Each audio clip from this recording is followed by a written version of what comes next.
We should take a break after all that running around. Yeah, let's rest here for a bit.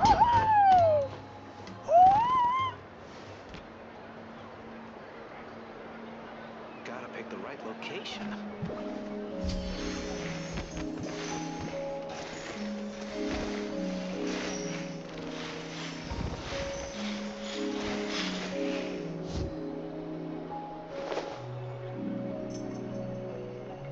Weather's fine and I'm feeling great.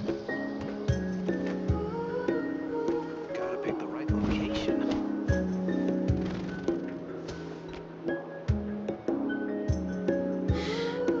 How many forging commissions do I still have to finish? Let's see. 1, 2... not so many as I thought. I'll get to them tomorrow.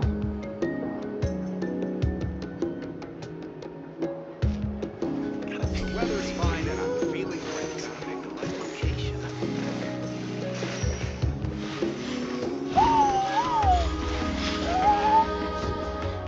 Gotta pick the right location.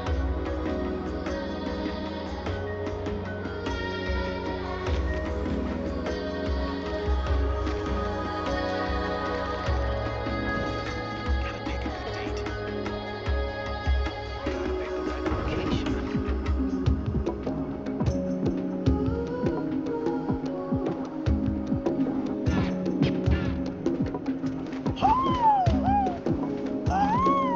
Pick the right location.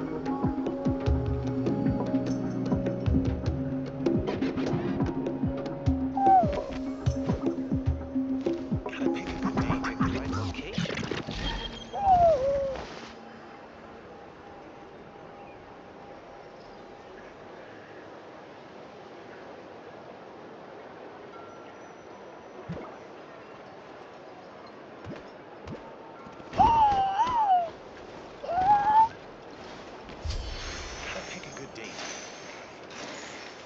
The weather's fine and I'm feeling great. Gotta pick the right location.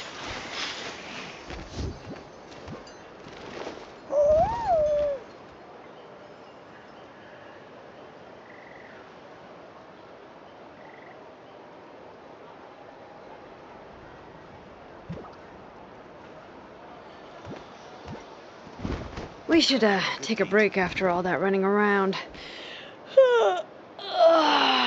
Yeah, let's rest here for a bit.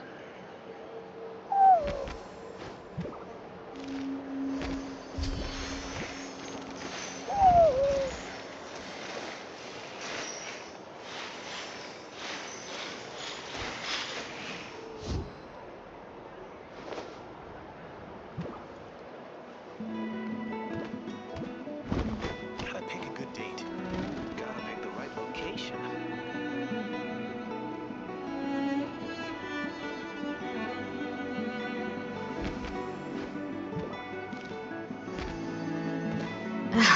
My potted plant on the porch has died again. I was watering it every day. Ugh, don't tell me I overdid it this time.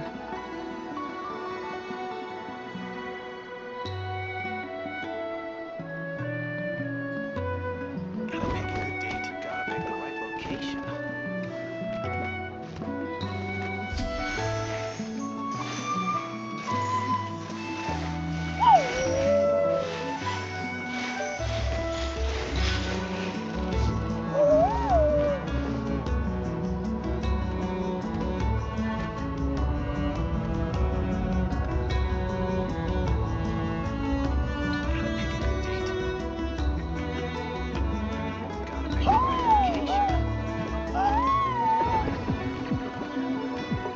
Weather's fine and I'm feeling great.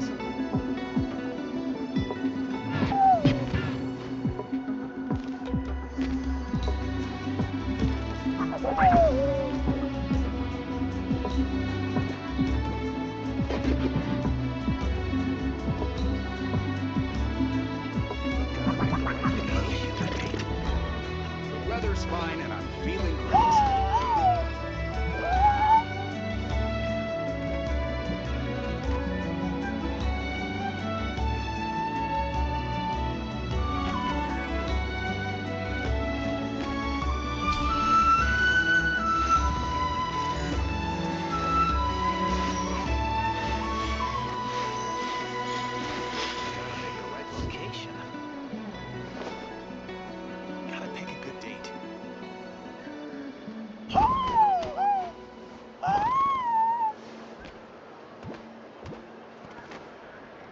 We should take a break after all that running around.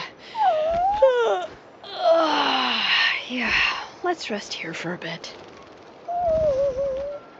Gotta pick the right location.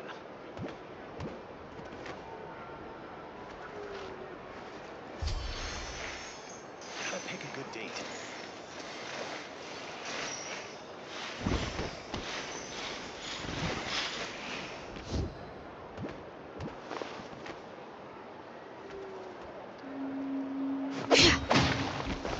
Weather's fine and I'm feeling great.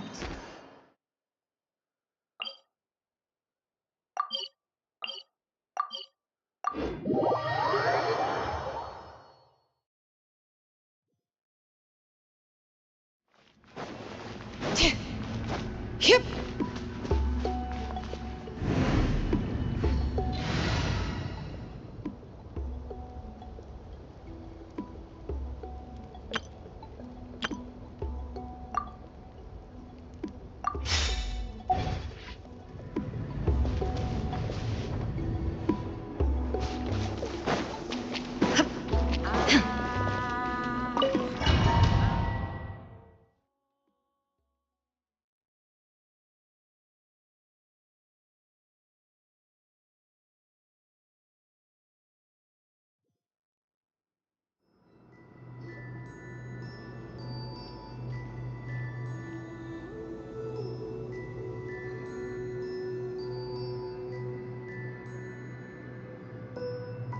Whoa, we really did get teleported.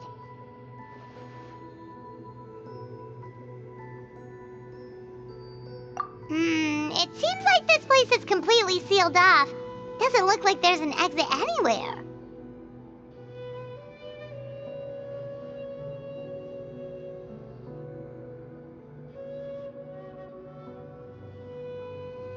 Let's take a look around and see what we can find.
so many woven scrolls here?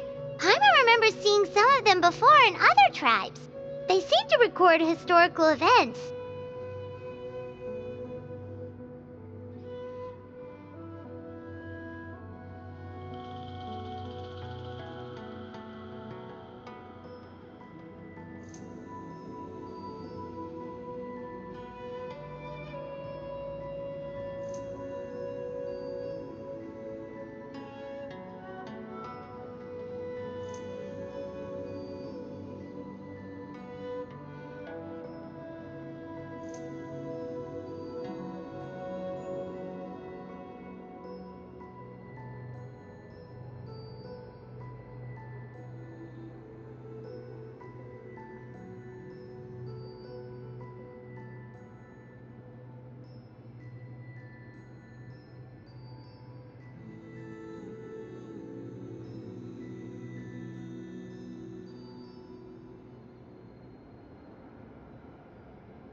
This one really stands out from the rest. For starters, it's the biggest of them all. Wonder what story it tells.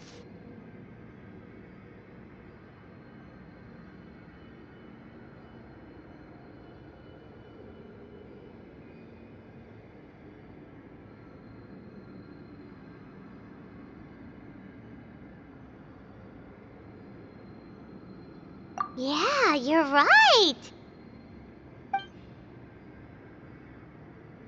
Over there, something just flashed. Traveler, did you catch that?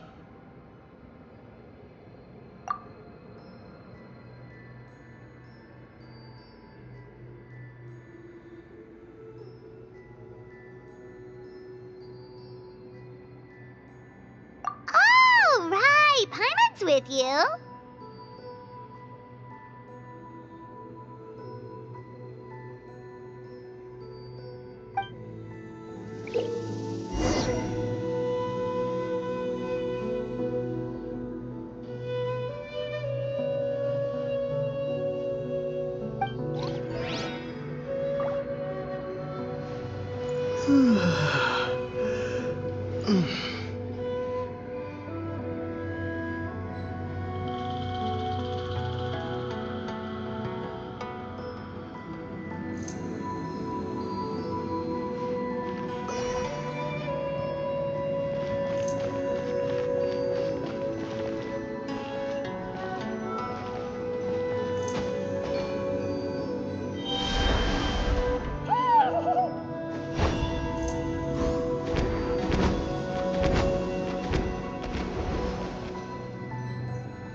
like our ticket out of this place.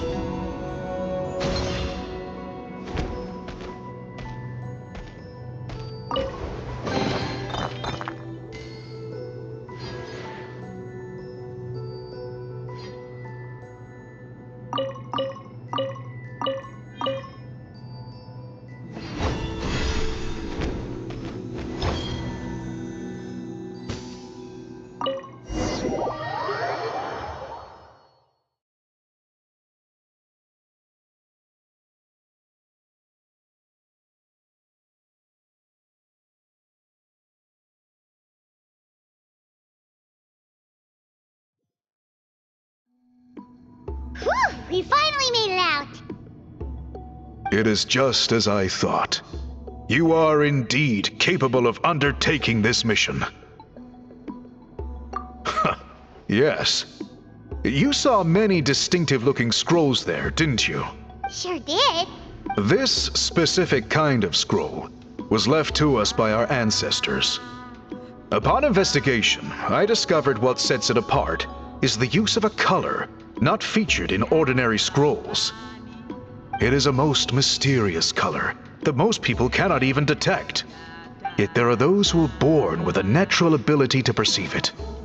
And that is why I wanted to test you. You mean...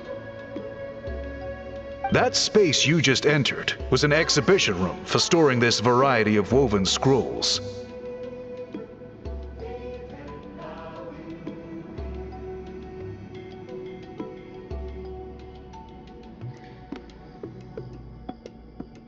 Centuries ago, a great shaman by the name of Huitzilin put in place a security measure so that anyone who entered the room without permission will become trapped inside.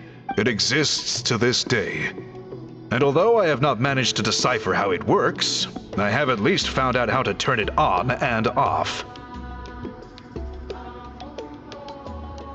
Once someone is trapped inside, it is all but impossible for them to escape without outside help, unless they share the great shaman's ability to perceive that strange color. Clearly you must have this ability, which leads me to believe that our Ictomisaur Elder can sense this ability in people, and that it appoints a scroll weaver on this basis. Another secret power? Traveler, you are full of mysteries. Still, having this ability doesn't change the fact that neither of us know where... Don't worry about that. The method for weaving this kind of scroll appears to be largely the same as for an ordinary scroll. The main difference is in the dye that gives it its unique... If my suspicions are correct, this dye is the key to weaving the scroll, and your special ability is the key to obtaining it. The dyeing process is also a little different from the norm, but I don't anticipate any major issues there. As long as you two can source the dye itself, I can assist with the application. Cool! We'll follow your lead! Great! Then please use your abilities to source the necessary ingredients. And in the meantime, I will have someone prepare some fabric for test dyeing. We'll make a few sample pieces to test out my hypothesis. And if that goes well, we can begin the scroll in earnest. If you agree to help, you can expect to be handsomely rewarded once this is all over. So, what are your thoughts? Agreed, especially if there's a reward in it. What is the reward, by the way? Is it food? Paimon hopes it's food. Given the stakes involved for our tribe, I was thinking a substantial sum of mora would be appropriate.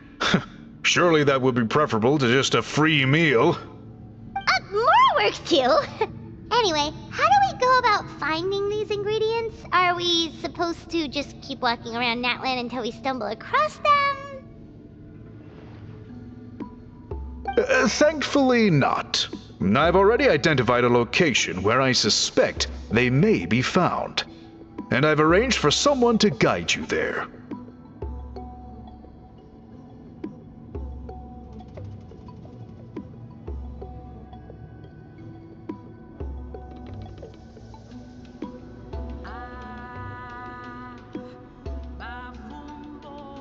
Your guide is waiting just outside. You can set off at your leisure.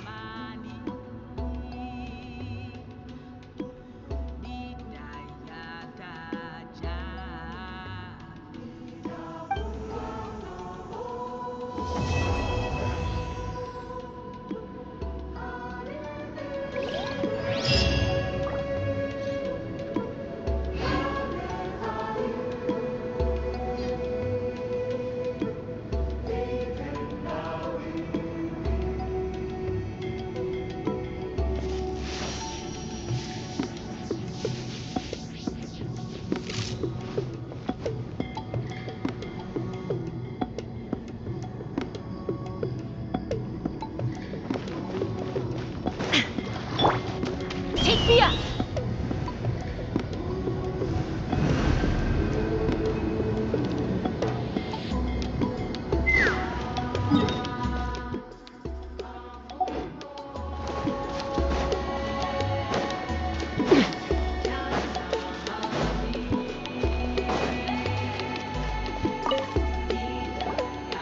I take it you're the ones appointed by Elder Talapo?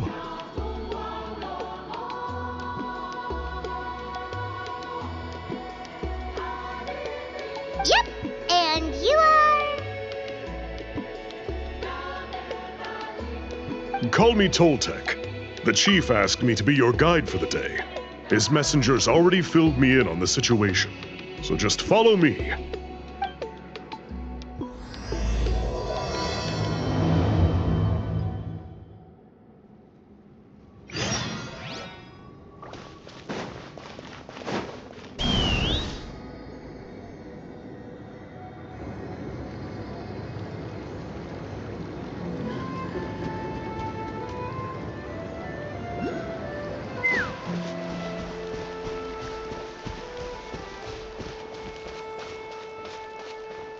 Let's fly!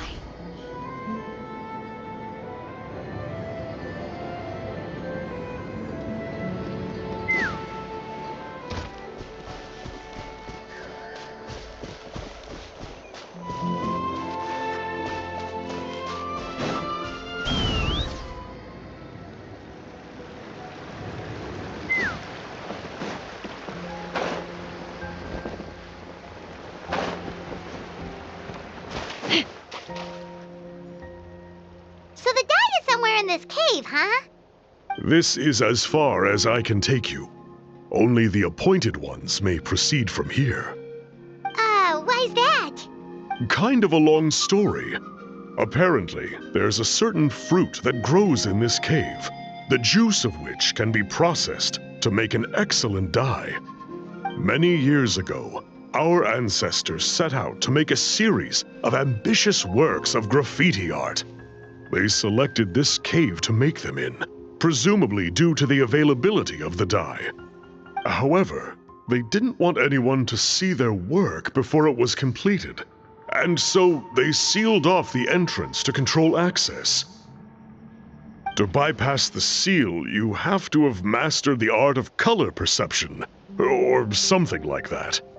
Oh, right.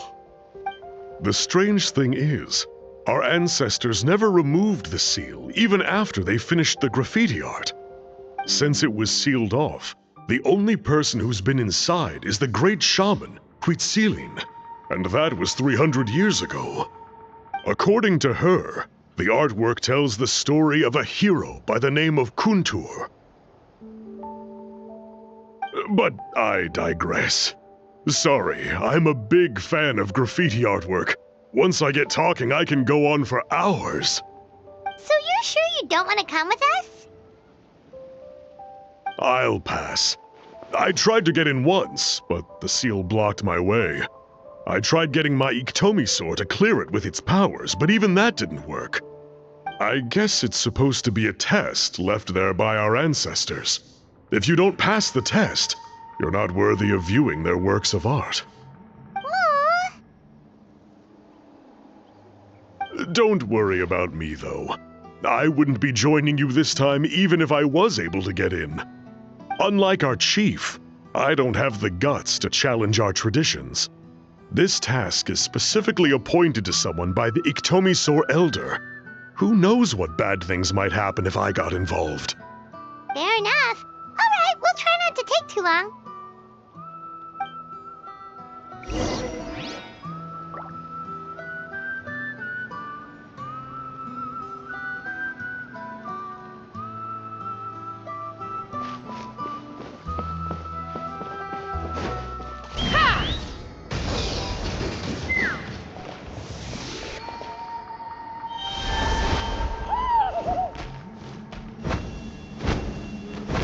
Looks like there's no way past. Maybe try the same thing as before?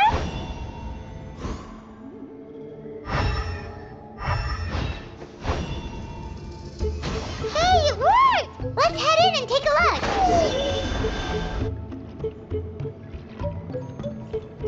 This should be the place. That fruit Toltec mentioned should be the one on the wall, right? Now the only question is, which ones do we pick?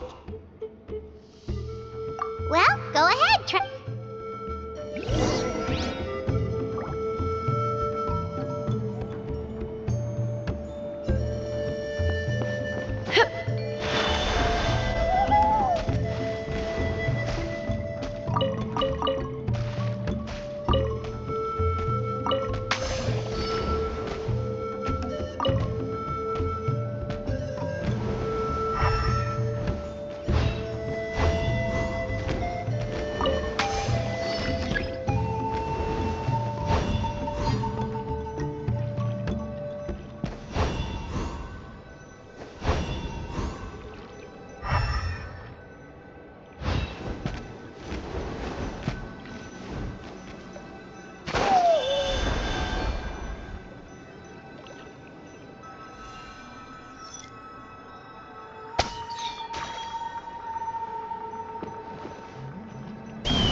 Let's fly!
But a momentary distraction.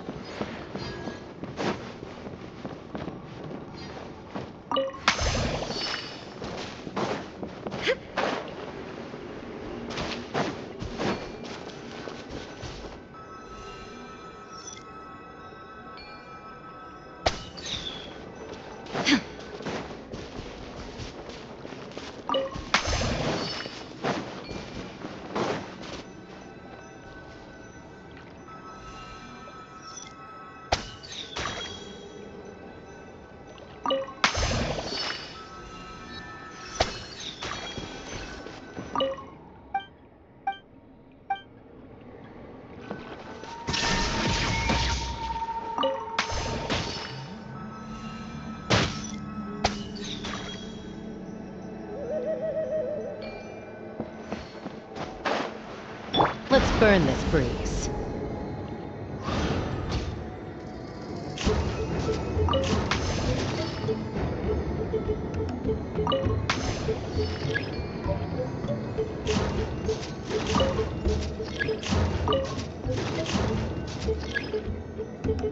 Knock him down.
Ooh, shiny. It's so pretty.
couldn't Let's finish it resist. fast.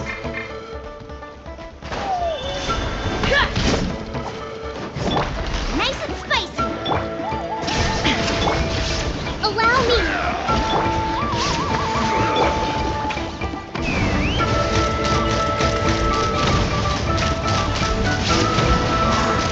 The night wind done. blows.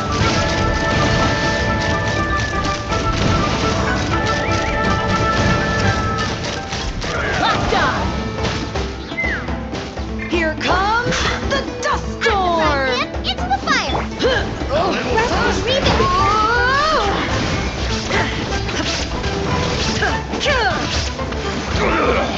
Here comes.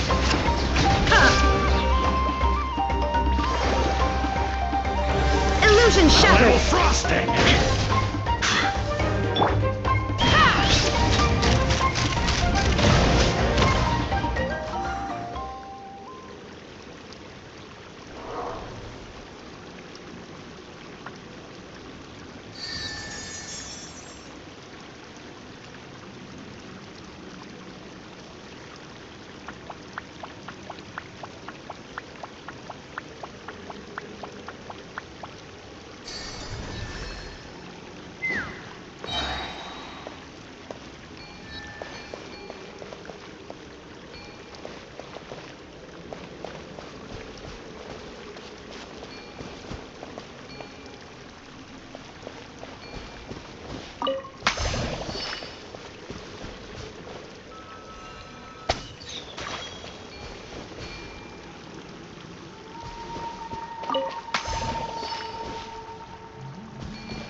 Take me up!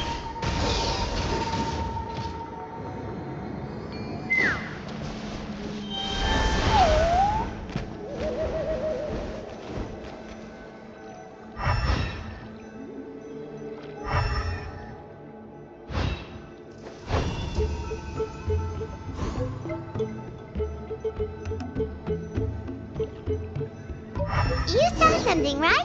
Whatever it was, grab it!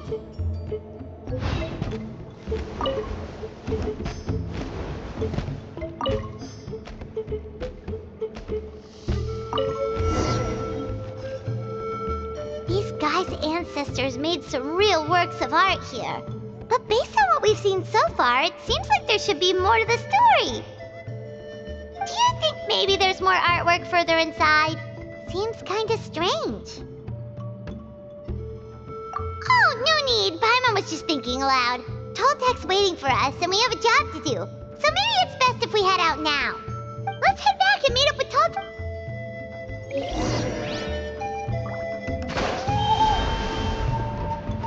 Let's fly!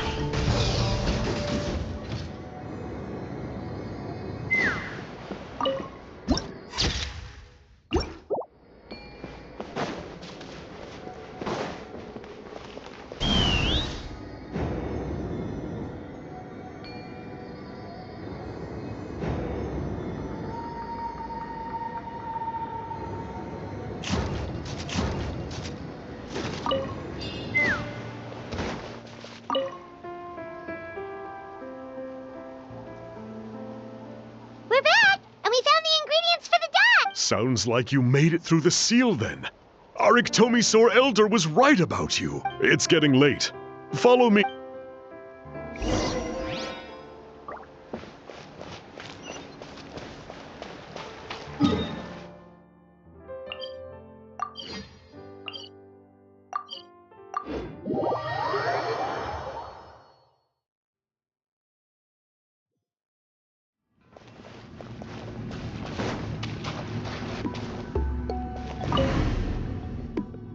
Toltek has updated me on your progress. Well done. I appreciate your efforts. Sure thing. Here's the stuff for the dye.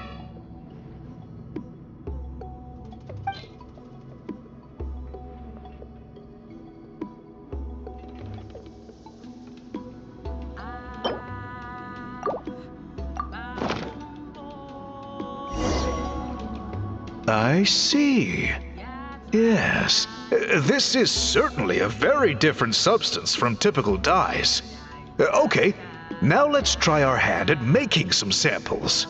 The fabric is ready for testing. Got it. Please come with me.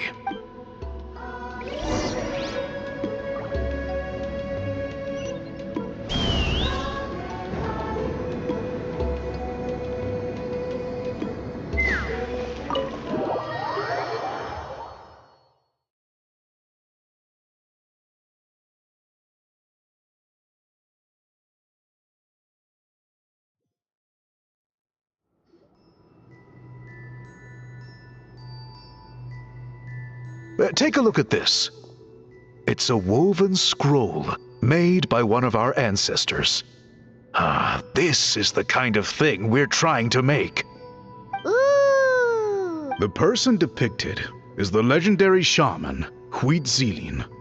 She lived 200 years ago and was once appointed by the Iktomisaur Elder, like yourselves. She was especially skilled in the art of color manipulation, and of course completed her task with flying colors. This scroll is a record of her deeds, and was most likely the work of her own hand. The quality is simply breathtaking, even compared to other scrolls of this variety.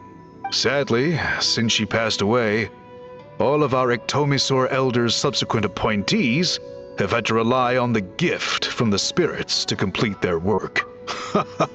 That's a good way of putting it. My only quibble with your phrasing would be, it's not just me, but us. Now Paimon's getting excited.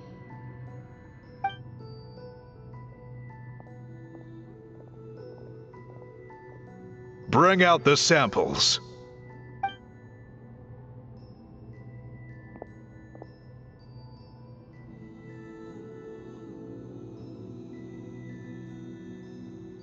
Now, as I mentioned, the dyeing process is a little complicated, but I am confident you will manage. Just make sure to follow my instructions carefully. The pattern has already been sketched out on the sample, so you just need to dye each block with the correct color. But you'll need to wait for the dye to fully soak in between each step to make sure the colors don't run.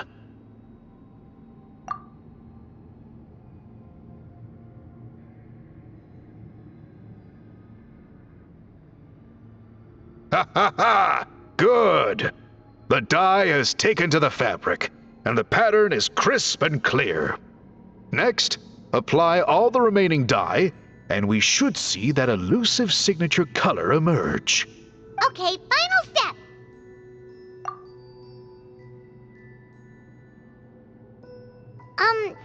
Did it work? Paimon doesn't see it. Oh, that color isn't showing up. Oh, the dyeing has failed. No, your technique was flawless. You did everything exactly as instructed.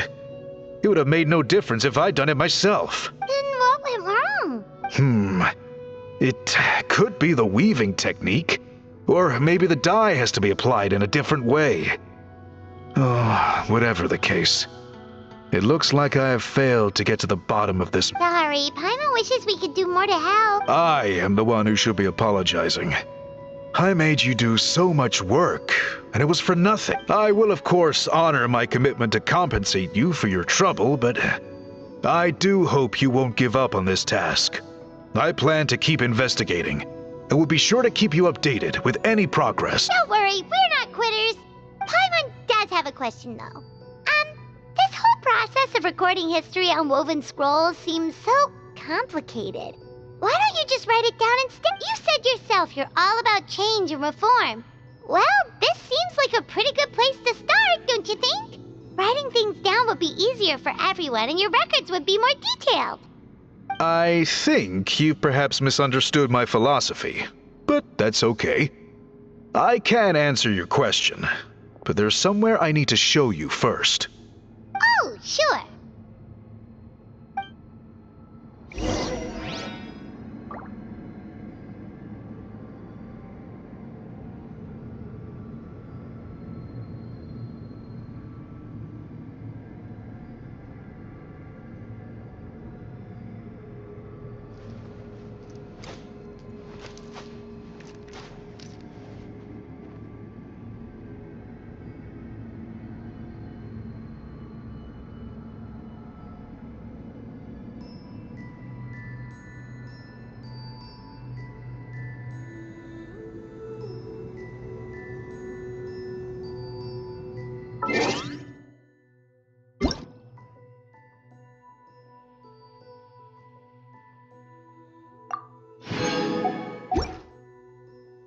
Lose your way.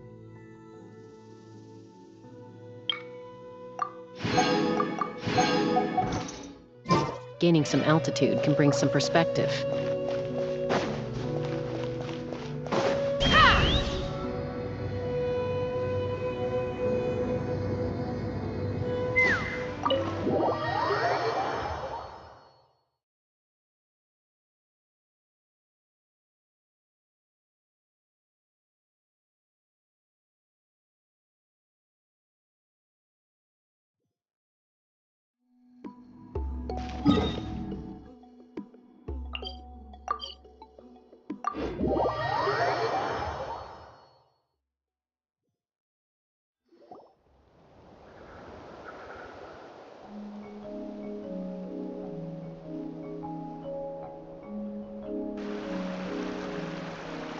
Cool.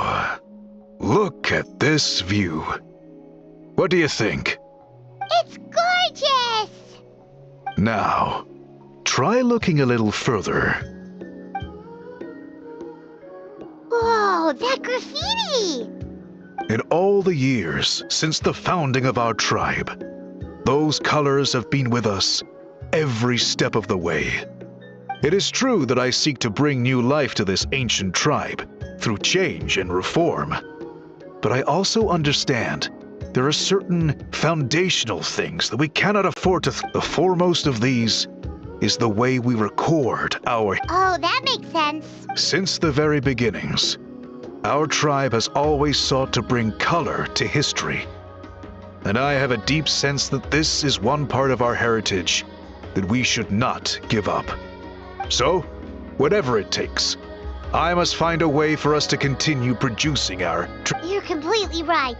I'm sorry for what she said earlier. It was out of line. It's quite all right. I'm just grateful you're able to understand where I'm coming from. Then let us hope that when we next meet, we succeed in reviving this tradition.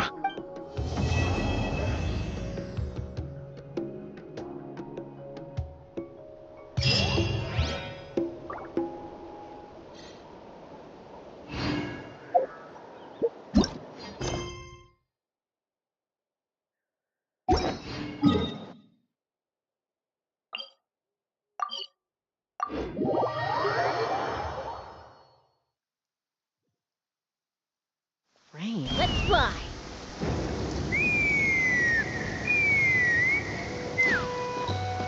Huh? What's that sound? Seems like it's coming from that bridge.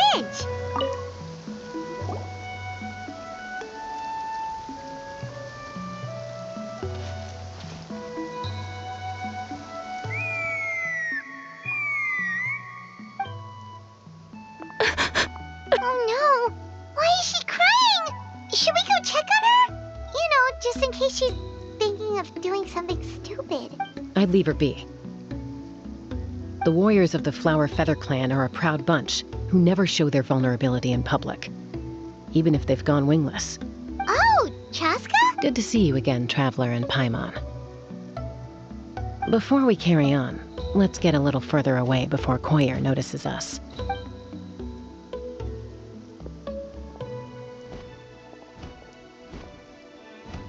So, that girl on the bridge, Koyer, you said? Should she really be on her own right now? With the mental state she's in, it just seems... Don't worry. That's exactly why I'm here. Elder Alpa sent me to keep an eye on her. If she does attempt the unthinkable, I'll swoop in and... I doubt it'll come to that, though. She's a fighter. A warrior, in fact. One who aimed for the sky. However despondent she might feel now, I'm confident she'll get through it. Well, in the Flower Feather Clan, there's an elite flying squad made up of Kukasaur, but it's an extremely selective squad. To become a rider, you need to undergo a trial, where you not only demonstrate mastery of the relevant skills, but also win the approval of the Kukasaurs. Very few candidates make it through the process. Koyer has spent years training for her most recent attempt, but unfortunately she didn't pass. So it's not hard to see why she's so upset.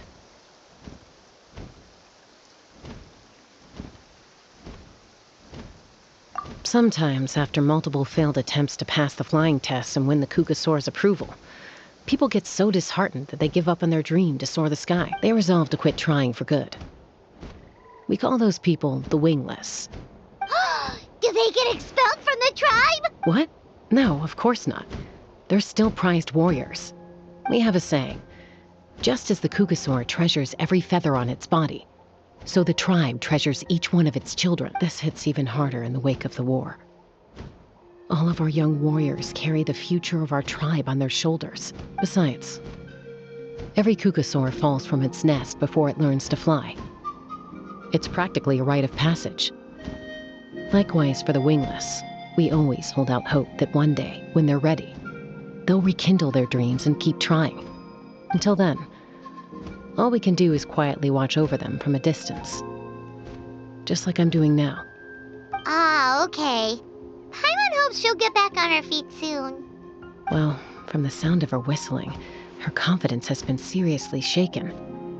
No Kukasaur is going to respond to a call that sounds like that. Yeah, people from my tribe call to their Saurian companions by whistling or blowing a horn. So it sounds like Koyer was trying to summon a Kukasaur to practice her flying, but the Kukasaurs are an even prouder bunch than our warriors. They would never respond to a lackluster whistle like that. First she failed the trial, and now she's struggling to even summon a Kukasaur. That's only going to hurt her confidence further. And getting trapped in that vicious circle is the kind of thing that'll make people... Surely there must be something we can do to help. That's very kind of you. Koyer's flying skills are up to par, but mentally she's stuck in a rut. If she wants to return to the sky, she has to overcome that. I'm going to lay low nearby, just in case she takes a turn for the worse. Let me give you a tour around the tribe once this is all over.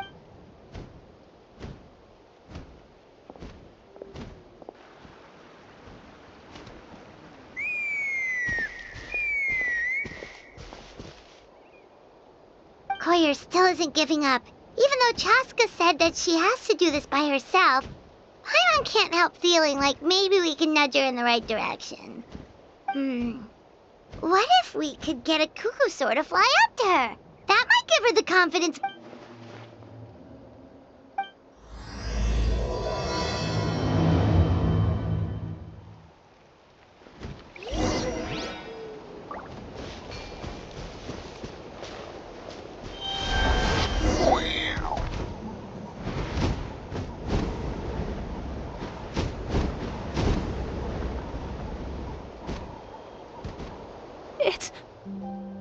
It's a cuckoosaur! Oh my gosh! Is this really happening? I did it! I was beginning to think you'd all given up on me completely.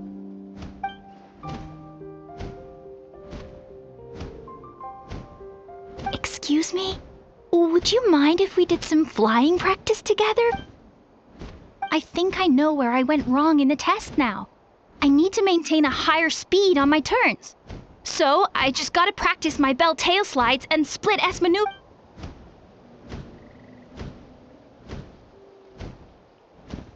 Also, I really want to try some stall turns and cobra maneuvers.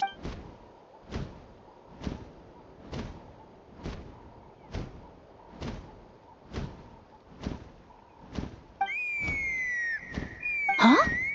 That sounded like a whistle. Is someone else trying to... Hey! Wait! Wait!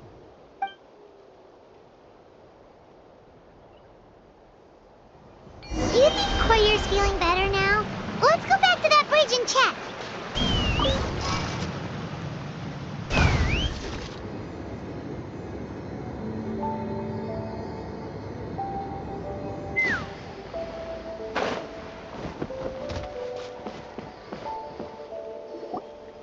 Chaska! I summoned a cuckoosaur! They do still respond to me, although, unfortunately, someone else summoned it away again before I had a chance to go Oh, really? That is unfortunate. But if you can do it once, you can do it again. Keep at it, and you'll pass. You're right. You know, I almost thought about giving up, but I'm glad I did it. Hey, Chaska, how's Koyer doing? Huh? Who are you? These are my, friends. You came up in conversation the other day because I was telling them about up-and-coming warriors. Oh, the Traveler, huh? So that's you. What do you mean up-and-coming? I'm closer to being wingless than I am to passing the trial. Anyway, we haven't met before, have we? You look so familiar. Maybe you saw him in the stadium? Or anywhere, really. He's been all over Natlan lately, so it's not surprising that you've seen him around. If you say so. Koyer, Chaska.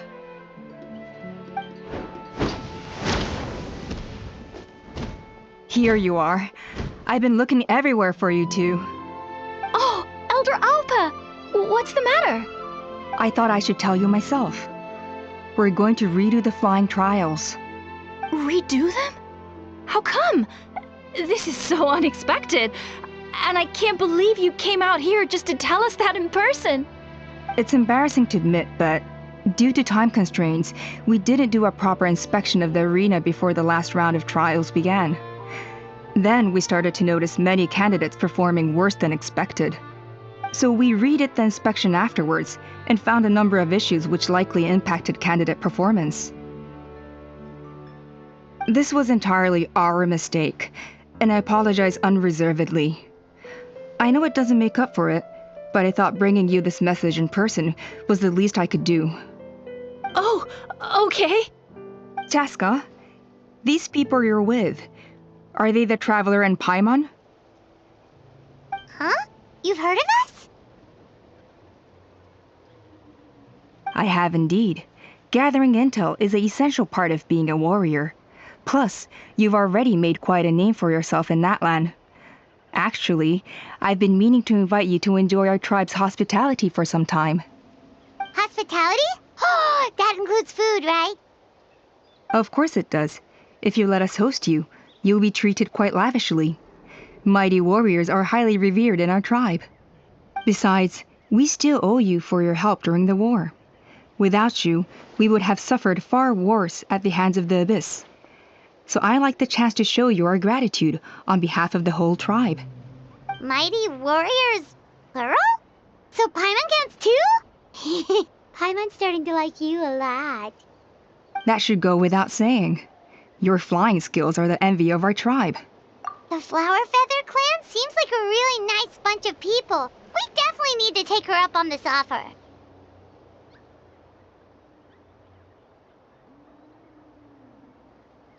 Well, I'd love to stay, but I'm afraid I still have to inform the other candidates about the retrials. With our younger generation's future on the line, there's no time to lose. Wait, Elder Alpa! Let me help! The sooner everyone gets the news, the better! Very well. In that case, Chaska, could I leave you to entertain our guests? Sure thing. Okay, let's meet by the Obsidian Totem Pole later. Collier, let's get going. Okay.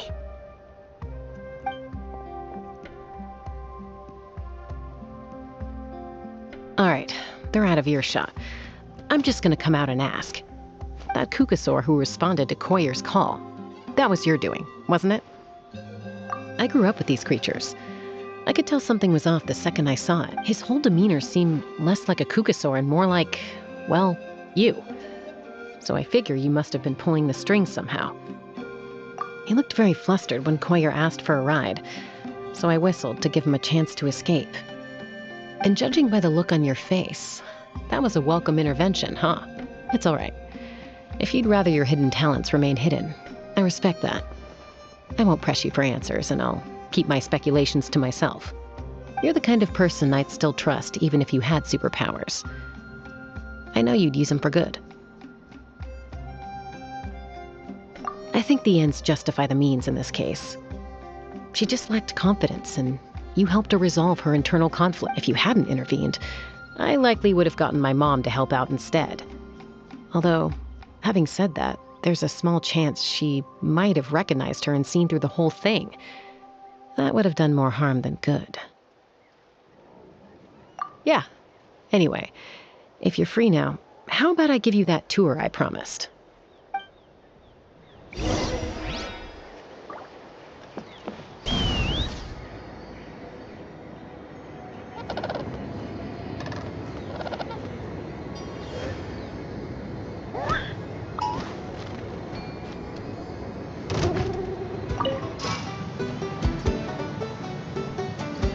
Let's fly!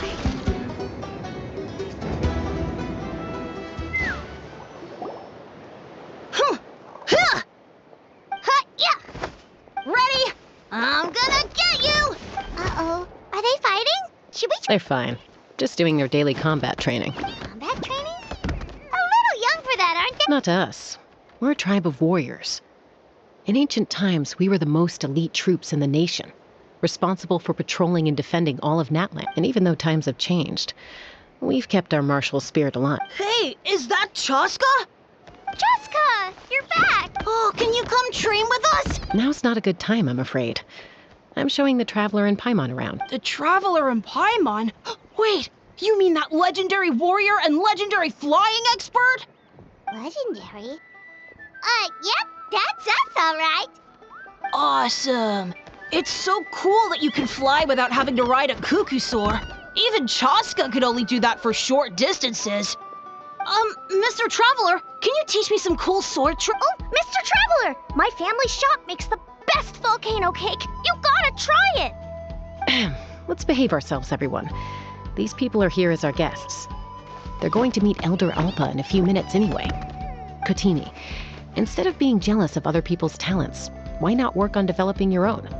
Kapak, there's no point in trying any cool sword tricks until you've mastered the basics. Have you done all your sword drills? And Yatlan, easy does it, okay? Not every conversation has to turn into you plugging the family business. Okay. Sorry about those kids. They just got overexcited when they heard your name.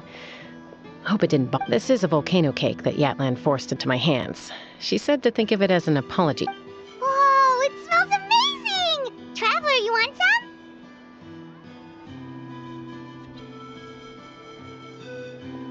some? That's good. Yatlan will be thrilled. By the way, Chaska, those kids really adore you. You're way better with them than Paimon expected. Paimon figured you'd be more... aloof, maybe? Aloof, huh? Well, to be fair, there was a period when I was like that. Around the time when I first joined the tribe. But it's a terrible attitude to have as a peacemaker. It tends to turn situations that could have had a peaceful resolution into a stalemate that can only be resolved by force. Yep, exactly. As long as other options are available, I try to avoid that at all costs. Someone once told me that peace imposed by force will crumble in a matter of days. But peace achieved through genuine dialogue actually benefits both sides, even if sometimes the parties are only willing to negotiate because they're both armed to the teeth. That's true. Hey, Chaska! Uncle Cusco knows you're back, and he's coming to get you. Traveler, Paimon, got a dash. I'll meet you at the totem pole up ahead. Wait, are you running away? First rule of conflict resolution, grab the fan and run before the you-know-what hits. Trust Chaska to make even running away. Sorry about this. Just stall him for me, okay? I'll explain everything.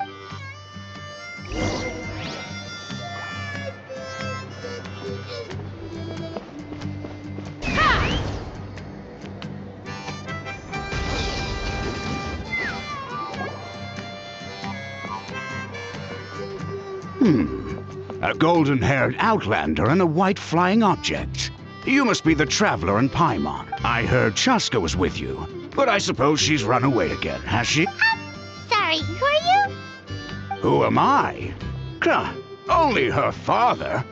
She's supposed to go for a checkup every 3 months to see how her abyss condition is doing.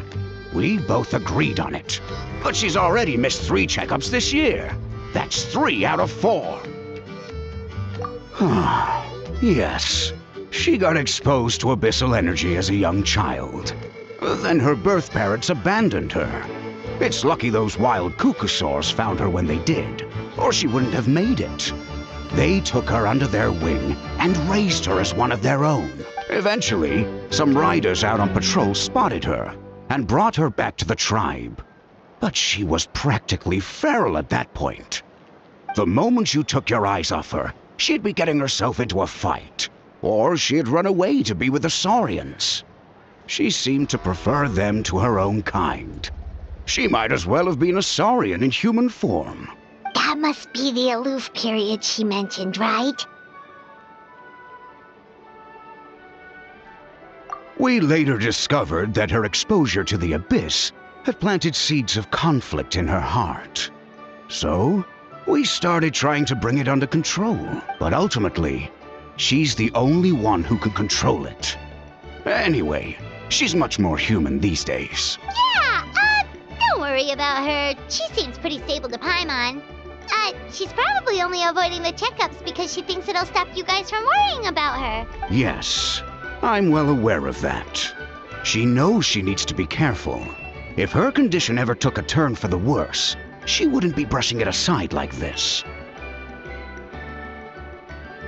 It's just, every checkup she's been to, they find new cuts and bruises. Nothing to do with the abyss, of course. Oh no, that's all fine. The problem with her is, she's her own worst enemy. She's been living dangerously again. I'm sure of it. That's why she's avoiding the checkups. She wants to hide it from us. Yeah, Paimon can see her doing that. Oh. In the past, She always had Koichi to keep an eye on her. Now Koichi's gone, and I don't want to lose another daughter. Chaska's been increasingly reckless since Koichi passed. It's like she's trying to make up for it somehow. Next time you see her, please tell her to be careful for me. Even if she doesn't want to hear it. If she doesn't want to do these checkups anymore, that's fine. I just want her to stop putting herself in harm's way.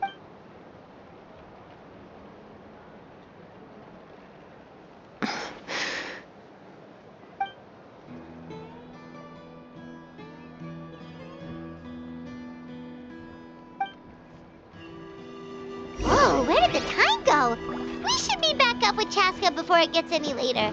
To get to the totem pole, we need to head north, right?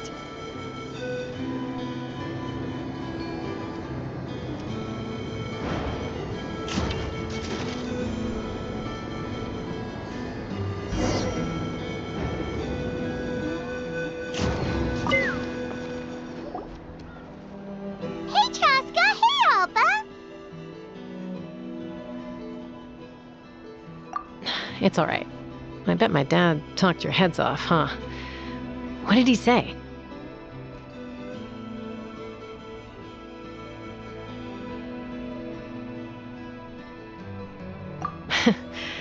I was sometimes a little impulsive back then. That's putting it mildly. The memories. It feels like it was only yesterday when we brought you back and had Cusco and his family take you in. Back then, no one imagined this feral child would grow up to be the strongest warrior of the Flower Feather clan. Huh? You were the one that brought Chaska back to the tribe? That's right. Elder Alpa was already a veteran rider by then. She spotted me while patrolling from the skies and tracked down my Kukasaur mom. Mom agreed it was time I tried to re-enter human society. But I didn't know the first thing about being civilized. I clashed with everyone who had to deal with me. And look at you now, renowned throughout the land as a peacemaker. How time flies. When the day comes that I can't fly anymore, it will be up to you to look after our tribe and our flying squad. You know me, though. I'm not a natural commander. I'm better off as a lone wolf on the front line. So stick it out at least a few more years, okay? Give Koyer and the others time to come into their own. Oh, stop. Wait, so isn't the leader just the strongest warrior in the tribe? At least Paimon figured that's how your tribe would work. Strength is certainly a core tenet in the Flower Feather clan. But strength means far more than martial prowess alone. If it all came down to individual strength, I'd struggle to call myself a warrior, let alone a member of the flying squad. Any fighter in the tribe could take me down. Well, sorry to disappoint you. It was something I aspired to at one point. So much so that I went adventuring in the Cinder City, Ochkanatlan, to try and prove myself. But it was foolish of me. I wasn't ready. I came back empty-handed and seriously injured. The fact that I survived was something, I suppose. But after that, I never seriously considered myself a strong fighter. And yet, you still managed to become the leader of the flying squad, thanks to your experience and determination. All while battling those old injuries. Don't you think that's a display of... Let's shelve this discussion for now. Traveler, Paimon, there are some simple refreshments on the table. Please help yourselves. Yes! Paimon was waiting for that part! They were for the snack stomach. The refreshment stomach still has plenty of space. Paimon is so... Well, if you're enjoying our hospitality, feel free to stay with us as long as you like. Elder Alba? Something's come up. What happened? Is it serious? Shall I deal with it? It's... Some merchants showed up, not from our tribe. They said they're here to discuss some potential collaboration with us. Why now? This is terrible timing. There are a few wingless that we haven't managed to reach yet, and we still haven't inspected the retrial arena. Let me handle the other errands while you meet with the merchants. You shouldn't be trying to do everything at your age. You should help too. Seems only fair after all that food we ate.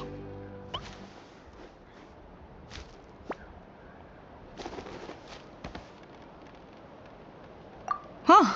Well, much obliged. Cheska, the remaining wingless are all people you know. Let's see. Pishika now manages the floating target balloons. Waska's probably still addicted to eyes on the feathered prize, and Junon spends her days up on the flying platform, staring at the Cinder City. I'll leave you to tell them the news. As long as you've thought it through, just go for it.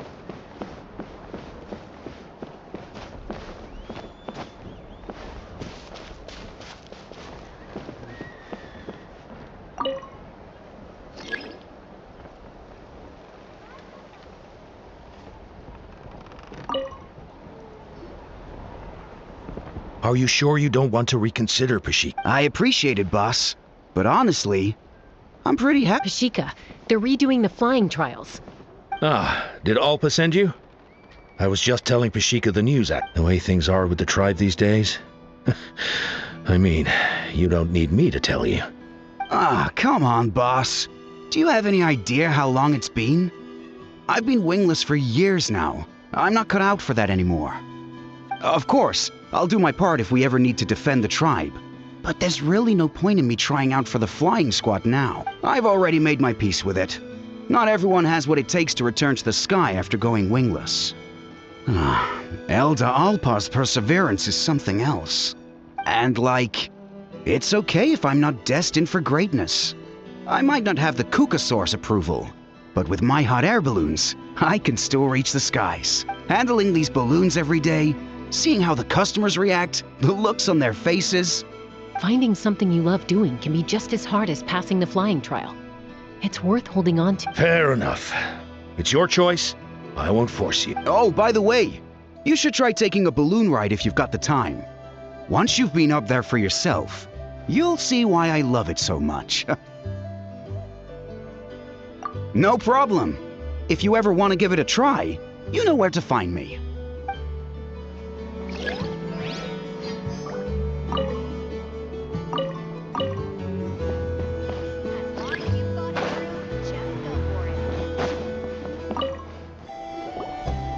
A retrial? What's the point? I pretty much treat life like it's a game. No Kukasaur is ever going to approve of that, no matter how many times I try. Waskar, I can assure you, Kukasaurus wouldn't judge you for something like that. Well, they must be judging me for something. Maybe I lack fighting spirit, or just don't have the talent. Not everyone's a natural like you. Don't waste your time on me. You'll have better luck with the ones who still have their heads in the clouds.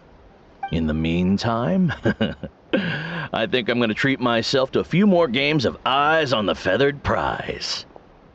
Yeesh, there's wingless, then there's being a total lost cause. He used to be a fierce warrior, actually. But fighting spirit alone won't win you the Kukasaur's approval. Are all Kukasaurs so strict? The ones in floating target balloons and Eyes on the Feathered Prize seem pretty chilled out. It's one thing to hang out and have fun, but quite another to take to the skies with a human life on your back. Giving a ride to someone who's unqualified endangers not only the rider, but also the Kukasaur themselves. If the rider makes a mistake, they both suffer the consequences. So we have a mutual understanding with the Kukasaurs. If someone isn't up to standard, we have to reject them. Even if it means breaking their hearts.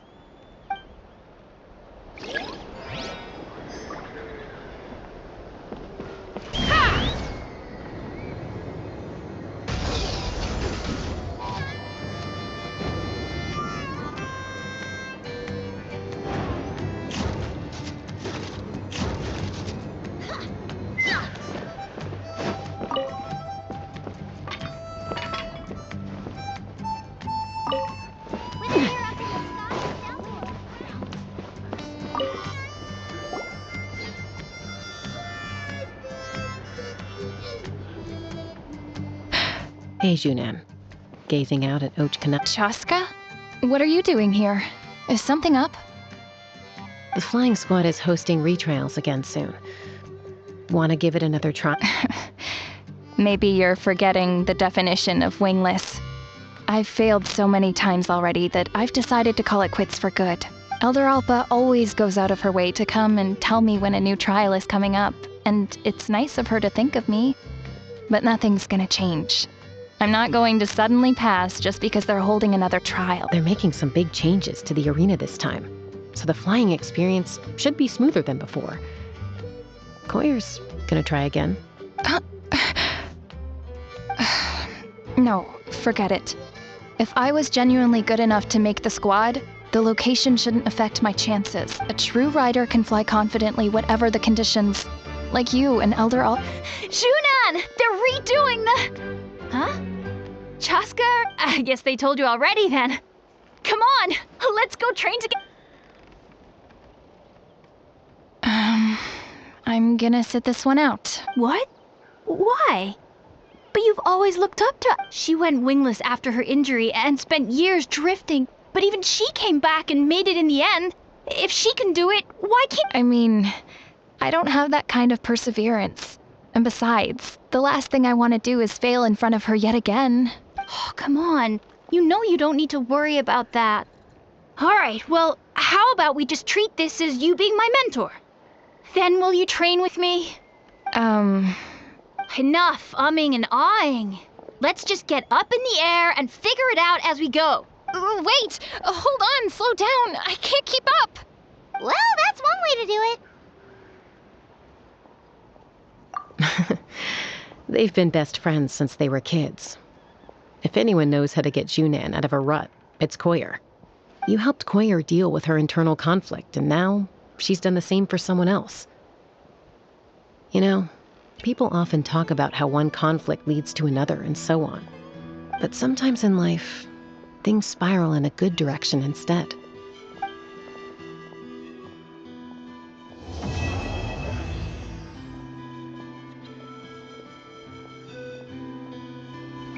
We've notified all the wingless on the list now, right? Where to next? The trial arena. It's not far from the tribe.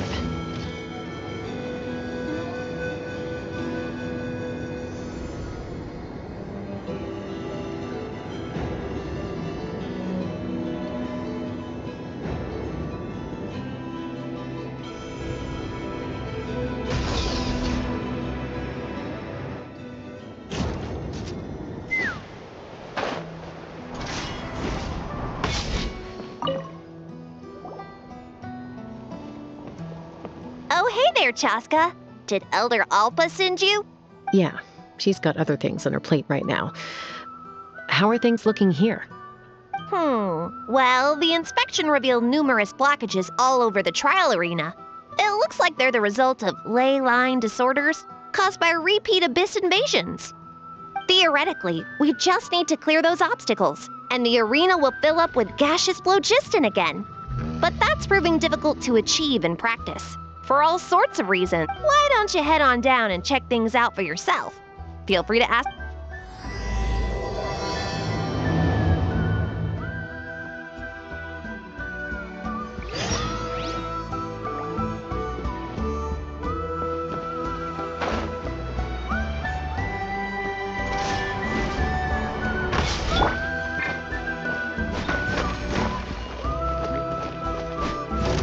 Hey! Monsters!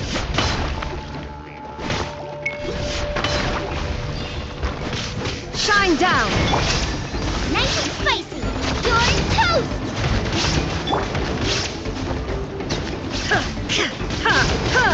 Torn to oblivion! There is no escape!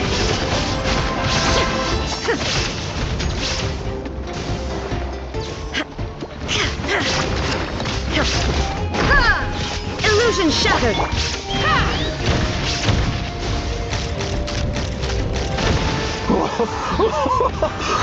I thought I was done for. Oh, this spout should be good now. Thank you very much.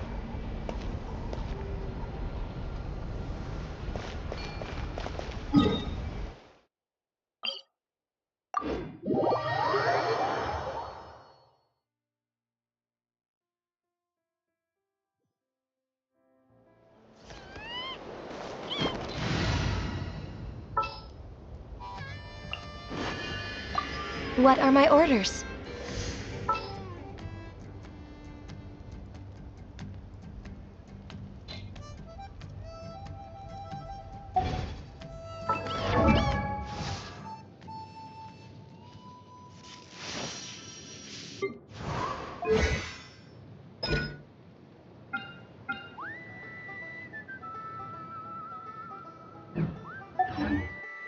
All the world holds dear is but a backdrop of constant motion.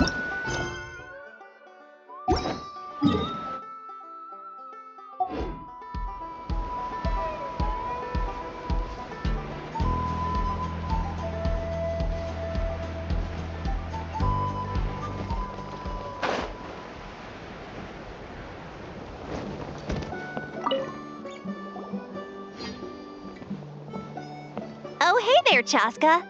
Yeah. Theoretically, why don't you...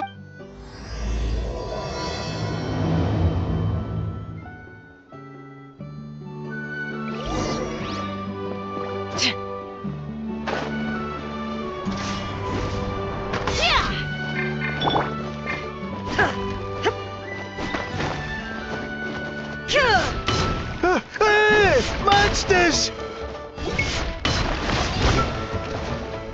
There is no escape! In the thunder, all silent.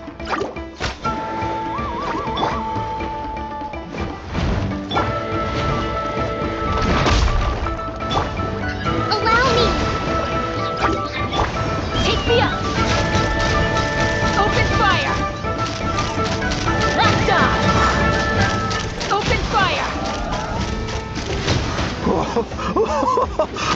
I thought I was done for. Oh, this spout should be good now. Thank you very much.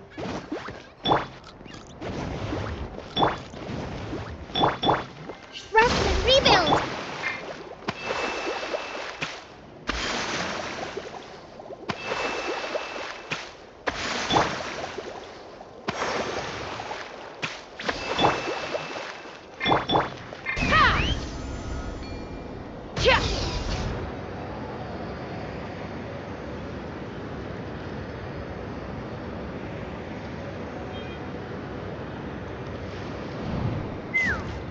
Let's fly!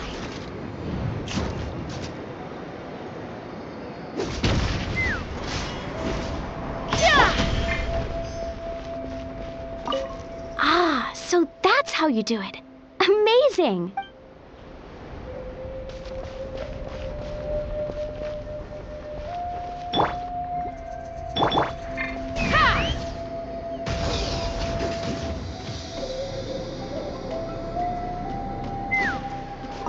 How strange. Why is there so much solid phlogiston here? Well, could be from the Children of Echoes. Maybe it got swept up here due to the ley line disturbances? And I did see the... I can't think of a way to resolve this.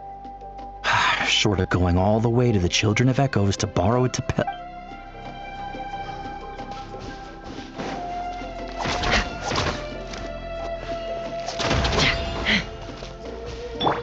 Hold the line!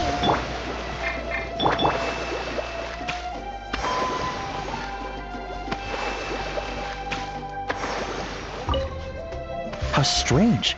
Well, could be from... I can't think...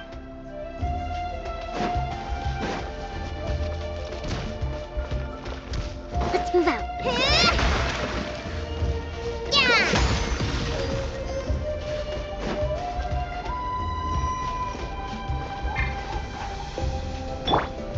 Let's fly! Take me up!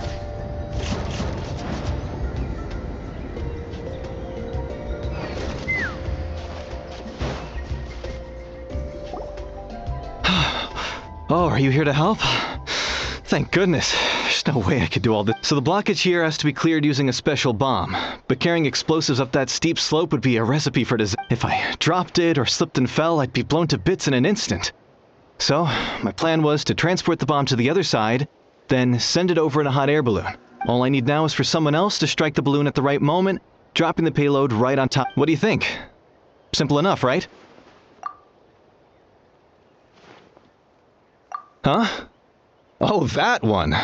No, I've got no idea who that belongs to. Or how they got it up so high. I just wish I could fly up there and check out what kind of tech they're using. Ah, well. I'll head over and set up now. All right! Get ready!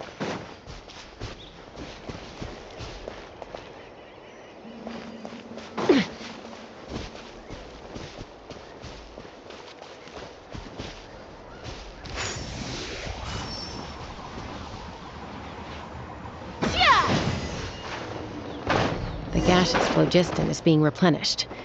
Looks like all the spouts have been unblocked. Let's head back up.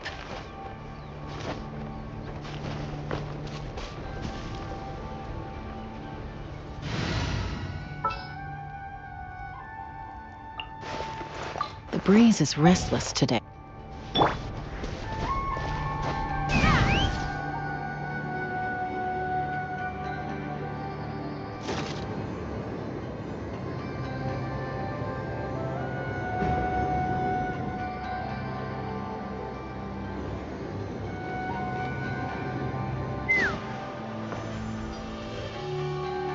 Wow, you took care of everything in no time at all.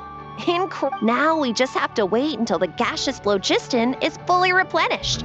Then we can kick off the Actually, Inkanak, I'd like to do a test flight first, just to make sure we're not missing anything. Could you arrange... Huh? But you only just finished getting the arena ready. There could still be other All the more reason to have me test it out. Think of it as another inspection. I guess you're right. With your flying skills, you won't be in any serious danger, even if there are hazards we over... The conditions in this area seem a little unstable, but a test flight is the only way to catch any link. All right, I'll get things set up for you. Just let me know when you're ready. Are you ready? This should be a piece of... All right, then...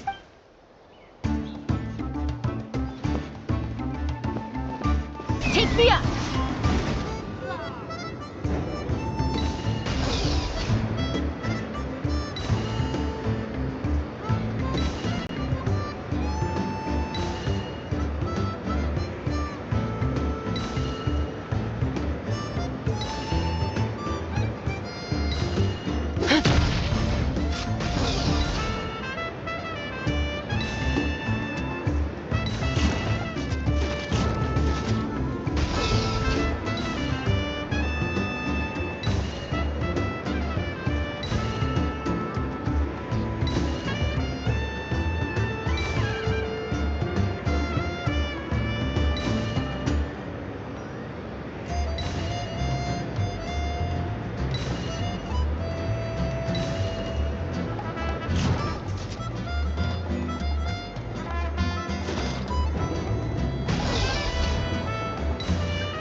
That was amazing. Paimon couldn't take her eyes off you. No, nothing major. Give it a few days, and we should be able to conduct... Help! Help me!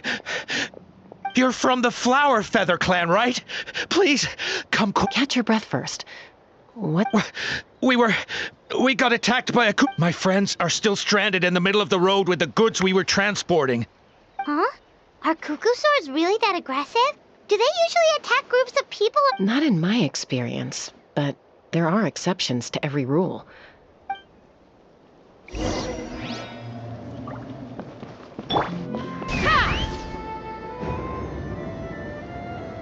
Ouch! I've never seen such an aggressive Kukusaur.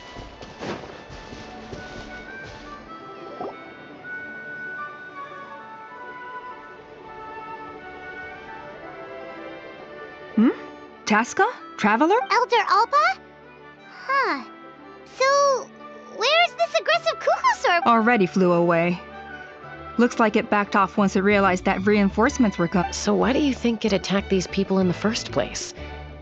Was it... No. These merchants are even transporting food. Ah!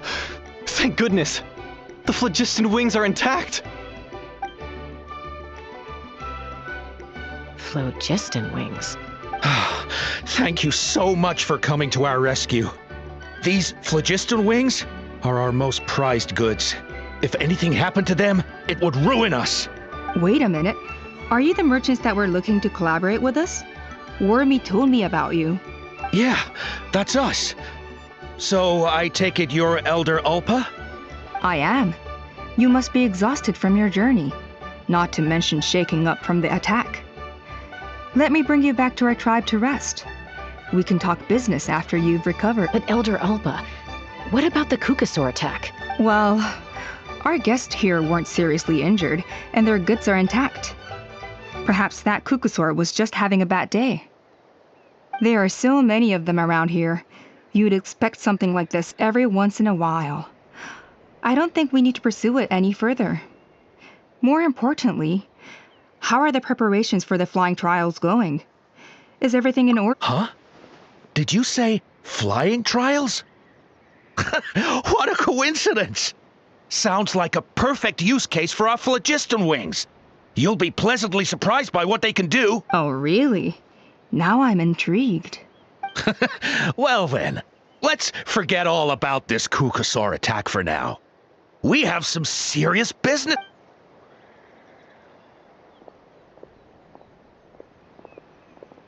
Huh? So that's it? That all went smoother than expected. Well, guess we'd better get going. Huh? A blood-stained feather.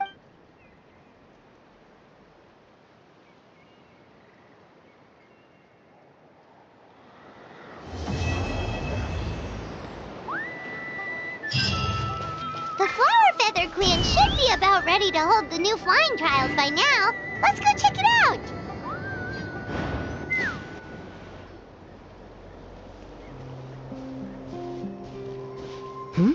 Ah, Traveler and Paimon. You came. Yep, and it looks like we made it just in time. Although, can't say the same for the Kukusaurs. Bit of a low turnout, huh? Yeah, you'll see why soon enough. All right, get ready. 3, 2, 1, fly! Whoa! We're really flying! I feel light as a feather. I'm flying without a Kukasaur. These phlogiston wings are awesome! What's going on? Paimon can barely believe her eyes. How did they fly all on their own? The merchants we ran into that day were selling a product called phlogiston wings. It's a flying machine worn on the back. To operate it, you just use a handheld trackball that controls the flow of gaseous phlogiston. That's incredible. Yeah. If Natlan mass adopted this technology, it would revolutionize our mobility and responsiveness in times of crisis. Just think of the countless tragedies that could be averted. I feel like I'm dreaming. Did I really just fly on my own without the help of a... You'd better believe it. Plus, you just passed a flying trial. Right, Elder Ulpa? Elder Ulpa? Should this really count as a pass if we did the trial using phlogiston wings? Why not? The scoring rubric is about flying performance. It doesn't specifically say you have to ride a Kukasaur, does it? Yeah, maybe, but I mean, even Chaska had to ride a Kukasaur in a trial, right? And the whole point of the trial is to test both your flying technique and your ability to work with a Saurian companion. Well, if we can fly by ourselves, maybe we don't need to test the ladder anymore. Chaska, Traveler, what are your thoughts on this new invention?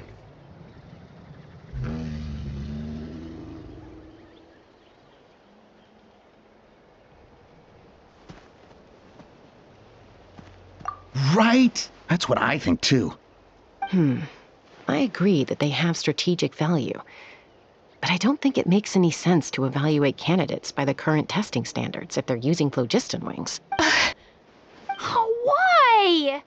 Shunan finally mustered the courage to go through. I don't have any experience using these wings in battle.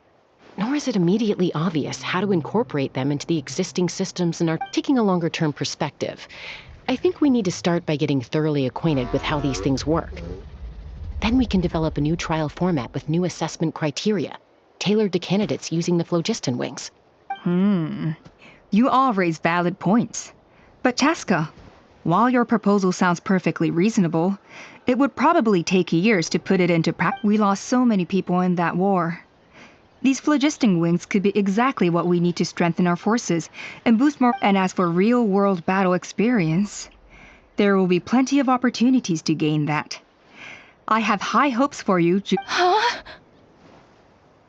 Hey, stop staring into space! Say thank you. You have nothing to thank me for. Remember, the way you got your wings back was by relying on yourself. Oh, Elder Alpa! Bad news! Kukasaurs are attacking the merchants again! Again? Okay, everyone, stay put while I... Huh?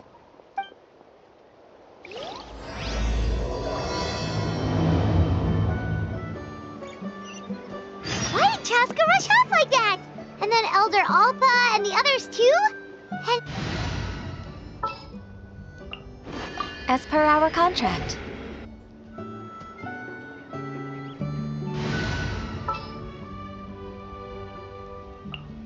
I await your instruction.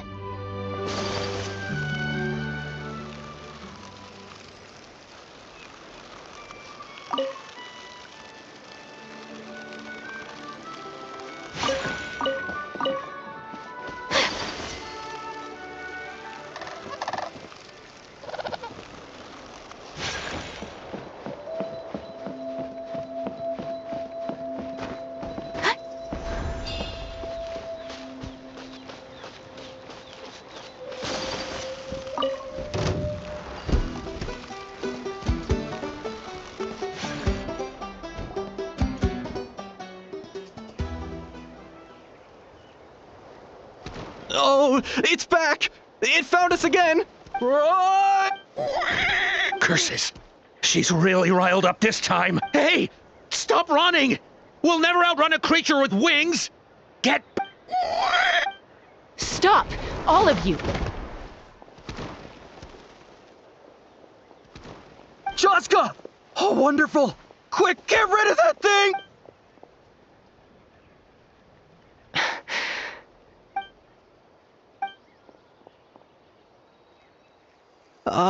What's going on?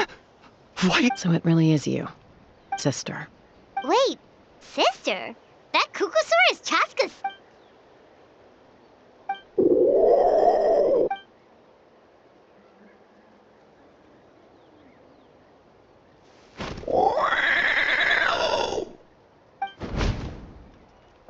Koya, wait! Is Chaska gonna be okay? Should we go check on her?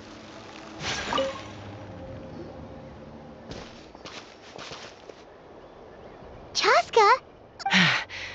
I'm fine. Sorry for making you worry. No point. She's an expert at hiding her tracks. Once she's shaken you off, you'll never catch up. At least, I always used to lose to her at hide-and-seek when we were kids. Well, yeah. You know I was raised by Kukasaurs. Anyway, she and I grew up in the nest together. Her name's Koya, and she's my... We played together all the time, chasing each other through treetops or mountaintops. It felt like it would go on that way forever. Until the day I was sent back to live with the humans. Not all Kukasaurs are friendly towards people. Koya, for instance, she's fine with me because we grew up around each other, but she's not fond of other humans. When Mom decided to send me away, Koya strongly protested, and after I left, she became more and more reluctant to interact with humans. Maybe she thinks that humans stole you away from her. It's a possibility, but in any case, we still stayed best friends at first. I had a hard time adjusting to life in the tribe. So whenever something went wrong, I'd run off into the wild and vent to Koya. Ah, so that's what Uncle Cusco was talking about. He said you seemed to prefer hanging out with Saurians to your own kind back then. Yeah, I did. But then, gradually, everything changed. with a new mom and dad, a new tribe, and I started getting curious about these humans. I made an effort to understand their behavior. The more time I spent with them, the less I spent with Koya. And then, one day, it was Koya's turn to leave the nest. She sought me out and asked if I was willing to leave the tribe and go live in the wilderness with her. As far as I can remember, that was the first time she ever approached a human settlement on purpose. So, how did you answer? Well, I wouldn't be standing here talking to you if I'd said yes. No, I was torn. On the one hand, I'd already made up my mind to embrace my new family and accept my human, but I also knew that Koya wasn't a fan of humans, and I didn't want to disappoint her. She took my hesitation as an answer. She saw it as a personal betrayal, threw a huge fit, and then flew off. We hadn't seen each other since, not for a lack of trying, though. I tried asking Mom where Koya's new nest was so I could talk things out with her. But Koya had already asked Mom not to tell me where she'd moved to. It must be hard for Mom, being stuck between her two daughters. So I didn't press the issue. And I didn't go looking for her. If things carry on like this, I need to make sure I find her before anyone else. Even if she doesn't want to see me. For now, let's bring the wounded back to the tribe. And see what Mutota and Elder...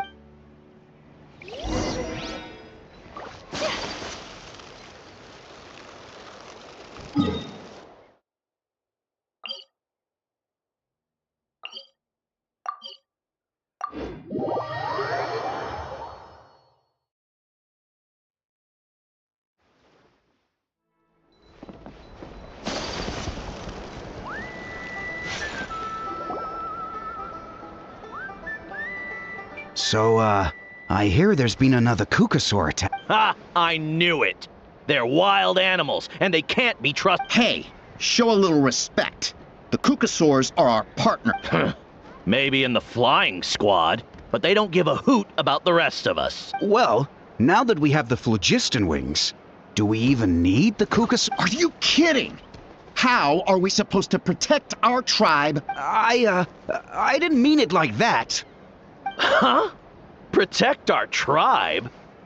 Or are you just scared that your precious flying squad will lose its prestigious position? You take that back! Things are changing so quickly. Chaska, there's a conflict emerging there. Aren't you going to nip it in the bud? The whole tribe's talking about this now. Breaking up a single fight won't solve anything. The real source of conflict here is the phlogiston wings. And what happened with Koya. On any other day, people would just brush this attack aside. After all, clashes between wild Kukasaurs and humans are no more common than those between people. But now that the phlogiston wings have entered the equation, it's sparked a debate over whether our tribe needs the Kukasaurs at all. I worry that we risk repeating the mistakes of the Cinder City. Back then, Lord Ochkon's hatred of the Saurians nearly destroyed the peace forged by the Pyro Archon. Chaska, to prevent things from deteriorating further, I'd like to task you with restoring peace to the tribe. I will. Traveler, you've already done so much for Natlan, and the Flower Feather clan has no right to ask more of you. But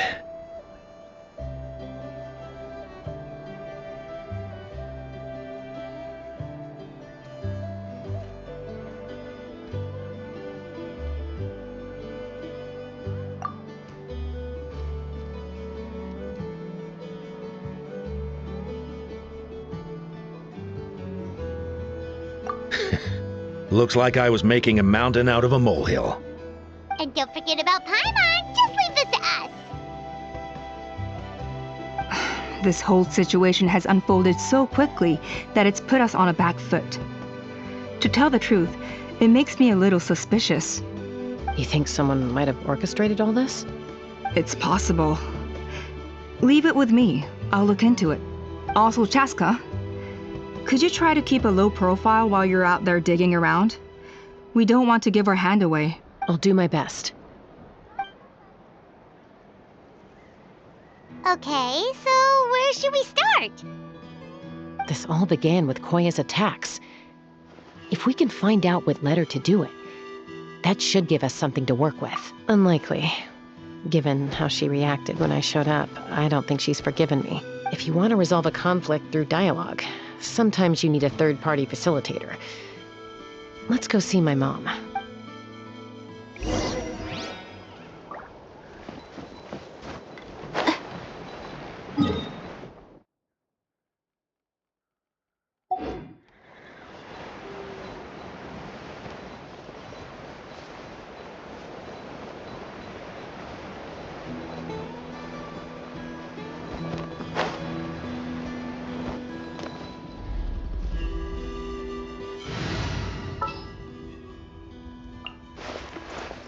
All right, whose wings need...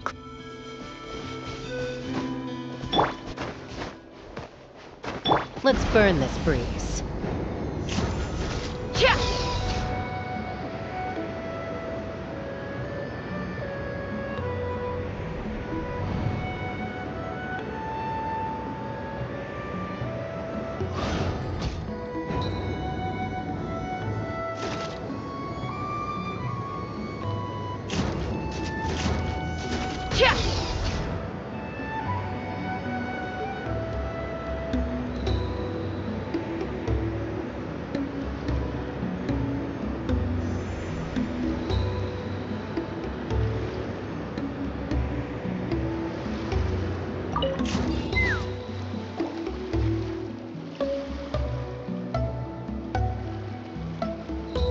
Wow, so this is where you used to live as a child? Mm-hmm. When I was little, we used to do this thing where I'd jump from the top of this tree, and Koya would fly over from the platform and catch me in midair. Or sometimes we'd both fly from the treetop together, and then after some aerial maneuvering, she'd throw me up onto that platform. After we got a bit older, we went to the nearby shores looking for even greater heights. Ah! Stop! You're gonna give Paimon a heart attack! Oh, really? I just thought it made a fun story. Then I'll share more with you when there's time. Anyway, back to the matter at hand.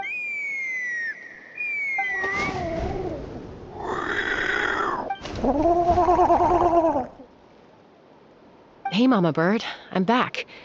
My last visit was only a week ago, wasn't it? See? I visit you more than I visit Papa Cusco. I brought a couple of friends with me. These are the Traveler and Paimon. Traveler, Paimon. This is my mom. Her name is Chimpu. In the human tongue, anyway. Hi! No, not really.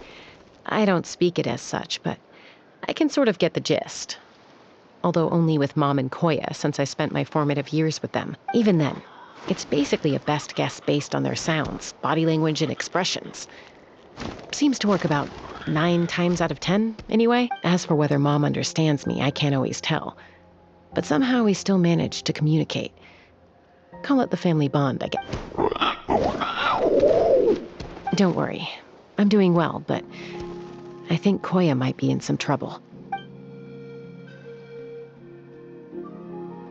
I know she's never been a fan of humans, but she's never deliberately attacked them before either. What's behind this sudden Does, Auntie Chimpu know anything? Doesn't look like it. Koya hasn't visited her in a long time. Then, could you please tell me where she's living nowadays? I really need to talk to her. If this animosity between her and the tribe continues, then the next time there's an incident, I don't know if I'll make it there in time.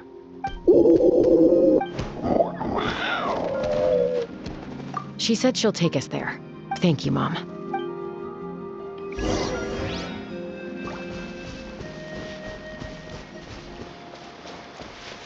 Take me up!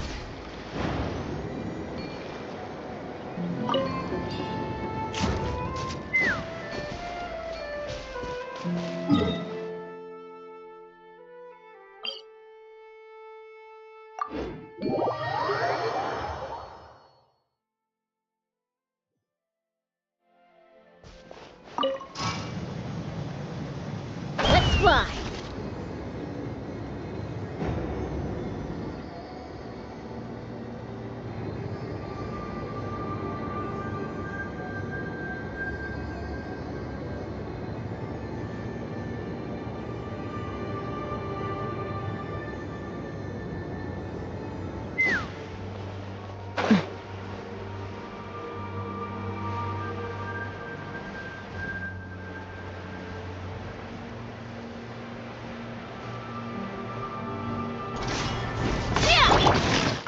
down! Nice and spicy! Billowing surge! Take me up! Open fire!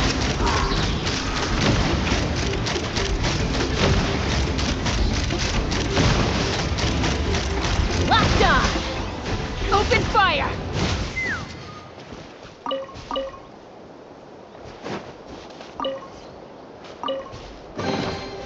Let's fly!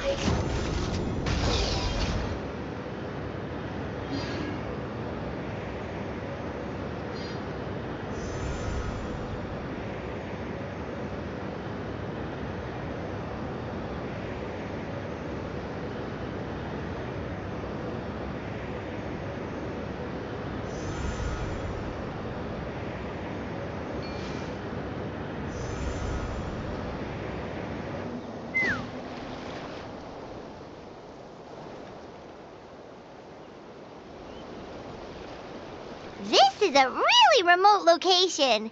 Guess she was trying to get as far away from... We stay here? Okay. Traveler. Paimon. Mom says we should stay out of sight for now. She'll talk to Koya first. Koya is very hostile toward humans right now. So if we show up unannounced, it might just make things worse.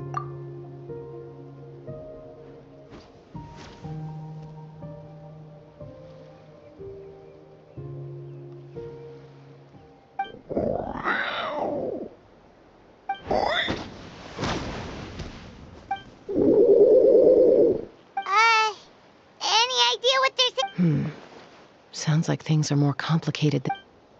There's evidence in this area suggesting that Koya might have been the victim of a human attack.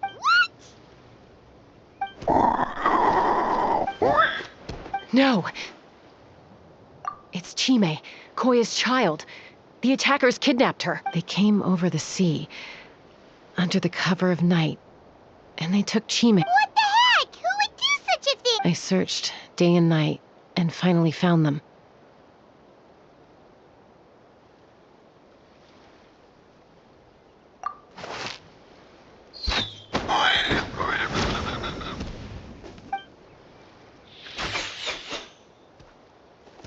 Oh, yeah! T'Pol's contraption is working like a charm! Got her in one!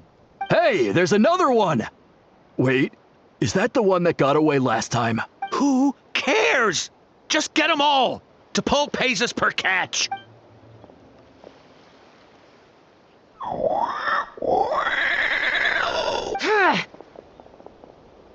Chaska! Chaska? How do you get here? Quick, stop her! Don't you even think about running away!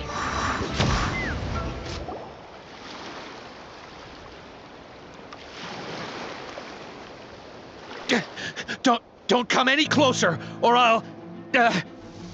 Go, Phlogiston Wings! Take me out of here! Uh-oh, looks like it malfunctioned! This is bad. Mom and Koya are already injured. And if that thing explodes right next to them... Help! Elemental energy suppresses it! Please, someone! Get back! It's still going! Guess we need a more permanent solution. Oh.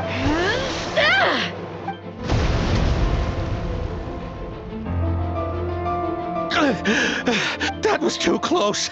I thought I was gonna... Answer us honestly. Were you the ones who attacked Koya before? I am... No! Well, she says it was you. Just tell me, who sent you here? It was T'Pol. He told us to catch all the wild Kukasaurs we can find, and... he also said that this Kukasaur has become a thorn in his side, so he needs dealing with urgent... T'Pol?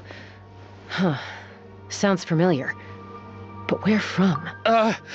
Well, he tends to send his orders in writing. He pretty much never communicates with us in person. When he does, he wears a mask to hide his face. And whenever we trade Kukasaurs for Phlogiston Wings, we deal with his henchmen. So you didn't even make those wings? All we did was slap some labels on them and transport them over here, to make them look like they're important. To make it harder to trace their origins. I don't know. Well, that's mighty convenient, huh? What about if I held a gun to your head? No need. T'Pol doesn't tell us much, but he always stresses that he wants them alive. So that gives us some clue.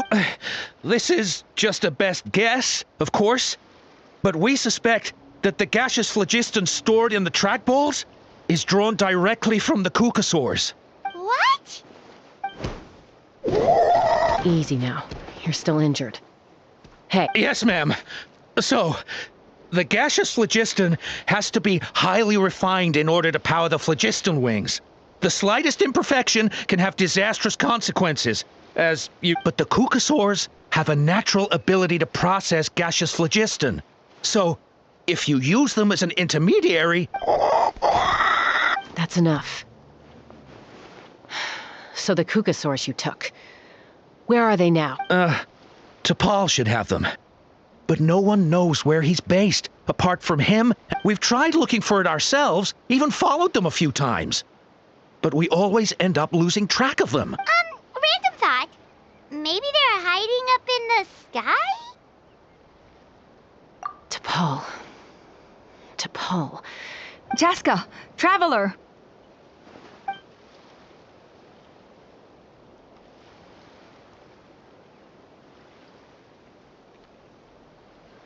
That voice! It's Alpa!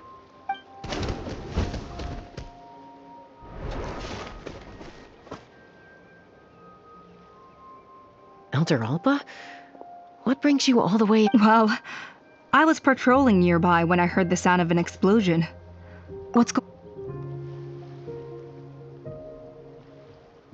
I don't believe it. Elder Alpa, does the name T'Pol ring a bell to you? I feel like I've seen it written down before. Maybe in a list of candidates for the fly... Huh? So he's a member of your... No. If he was a member of the Flower Feather Clan, I'd definitely know him.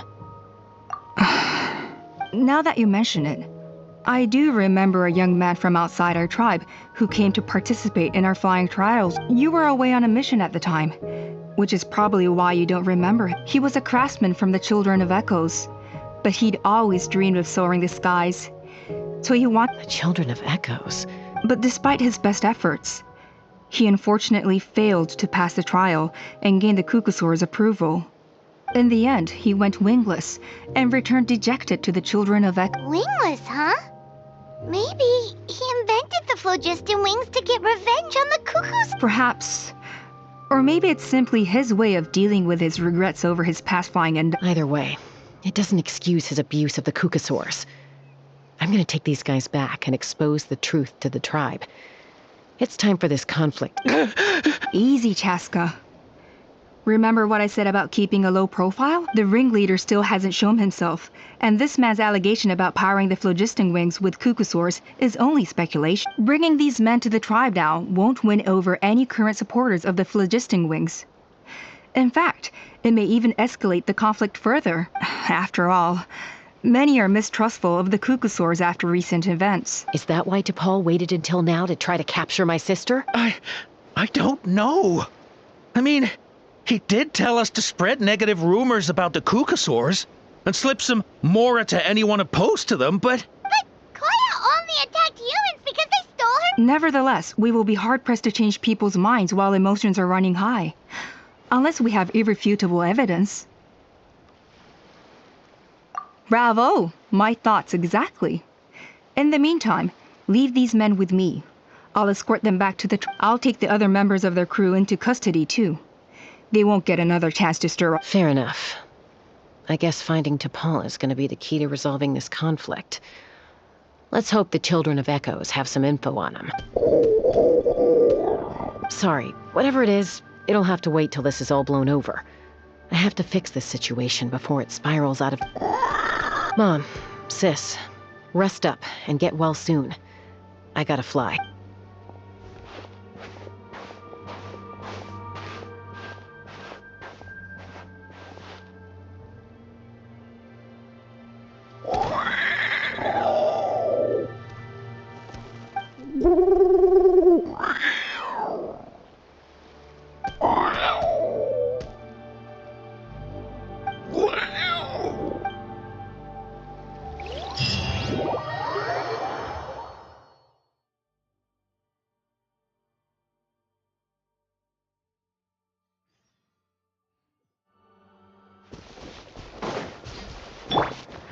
fly!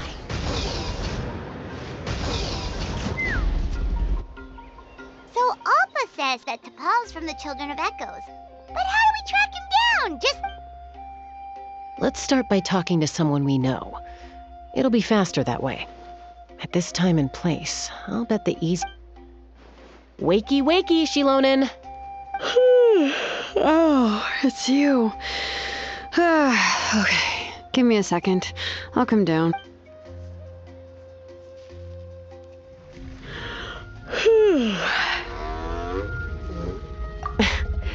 I climb trees to fly further and see farther. I don't usually stop for a nap. Well, we're not all like you. Always full of energy, even after flying around all day. Yeah.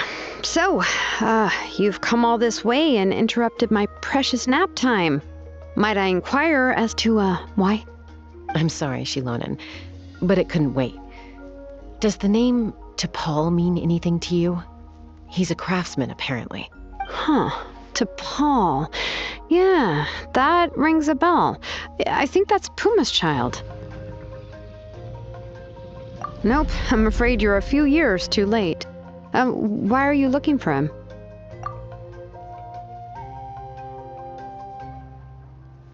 Huh, phlogiston wings. Wow, okay. The kid actually pulled it off. Well, looks like, no more rest for me today. Pulled it off? You mean he's tried making something like this before? Yeah, he started trying to build a flying machine right after he got back from the Flower Feather clan. So right after he went wingless, then. Was this flying machine anything like the gun you made me? You mean your gun that's harder to tame than the proudest Kukasaur?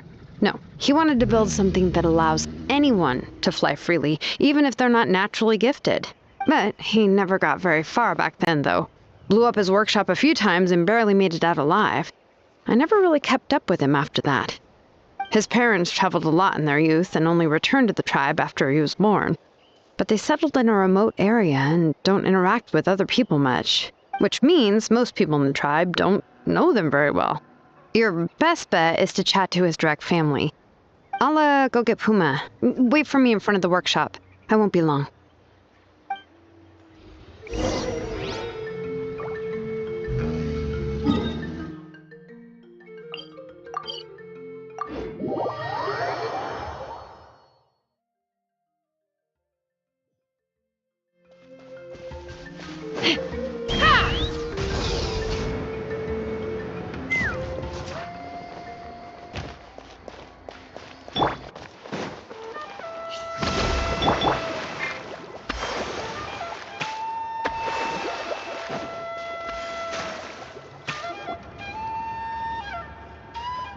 I'm back.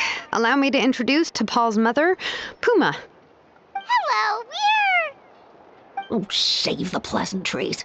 I don't want to spend any longer talking about that boy than I have to. Huh? I disowned him long ago. He is no child of mine. All he cared about was his pipe dream of reaching the sky. Oh, we tried to talk sense into him, but he was obsessed. And then when he left us, he spouted some nonsense about building a workshop in the sky to avoid the constant criticism of us ground dwellers. He left his notebook behind. Whatever questions you have, you can look for them in there. I am done talking about him. He's no son of mine. He never called me Mom anyhow.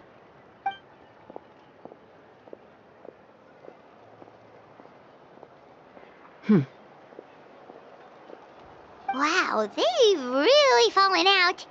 Paimon sure wasn't expecting that. Her husband, T'Pol's father, he passed away recently, and T'Pol didn't even bother to show his face at the funeral. If you ask me, that was probably the final straw for Puma. I'll go keep her company. If there's anything else you need, just come and find me. Thank you.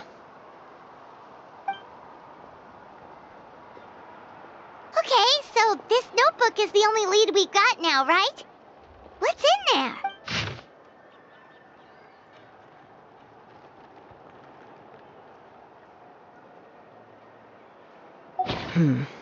Some early designs for the phlogiston wings, and some theorizing about an airborne workshop. Ochkanatlan, the Cinder City. Looks like that's where he got his technological inspiration from. So, was he serious about the workshop in the sky? But that's such a big project for one person. Do we think he actually pulled it off? Oh, yes. The one from the trial arena that was super high up. That balloon has been there for a while, and everyone's been wondering how it got up there, but what if that's the wrong question? What if it started off even higher up, above the clouds and out of view, and it only descended to its current height due to some kind of malfunction? Part of T'Pol's workshop? Seems likely. If T'Pol's base had been hiding above the clouds this whole time, that would definitely explain why Isidore couldn't find it. I totally called it! But how do we get up there? Chaska, can you even fly that high? By myself? Possibly. But with a passenger, no chance. I doubt even phlogiston wings could take you up that high. At least, not without that relic T'Pol mentioned in his notebook. Yeah, and he's probably holding on to it. We'll have to find another way. Nope. That's way beyond Paimon's altitude. Also, would you really expect Paimon to go up there and take on T'Pol all by herself? Let's not worry. Just because we can't think of a solution doesn't mean no one else can. I'm not the only flying expert in my tribe, you know. Oh, good point. We should go ask Elder Alpa. And Mutoda. He was quite the flying ace back in the day, too. Let's head back and see what they suggest.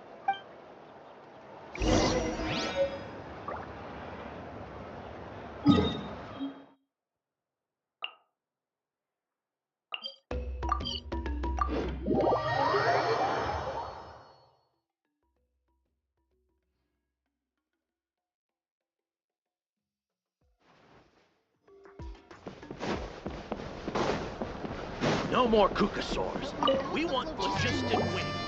Chaska, you're finally back. Things are getting really tense in the tribe. Have you made any headway with your investigation? Some people even think we arrested the merchants just to support the flying squad and crack down on the phlogiston wings.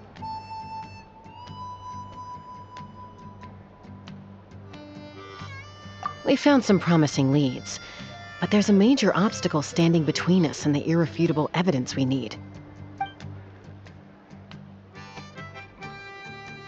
A relic from the Cinder City?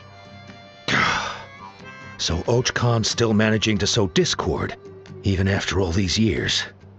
An airborne workshop and a hot air balloon above the trial arena. And that's where you're trying to get to now? Neither phlogiston wings nor a Kukusaur can take you that high up. Do you really think that's where T'Pol is hiding? You know what? There might just be a way. Really? Do you still remember those spouts in the arena? When they were all blocked, the gaseous phlogiston was trapped and unable to flow. But now, it's flowing freely. If we were to block them up again... You mean all of them except the one at the very top of the arena? To build up the pressure there? Precisely.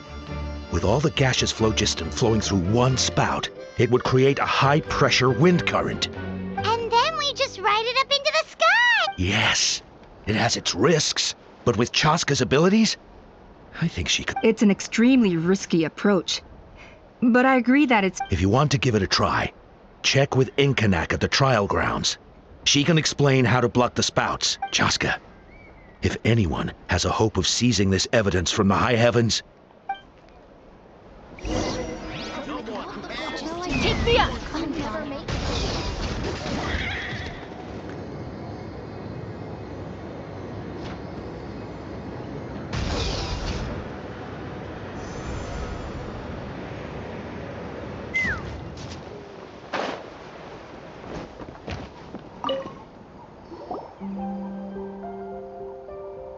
Goodness me, that is a very bold idea. Maybe so, but we have to act fast.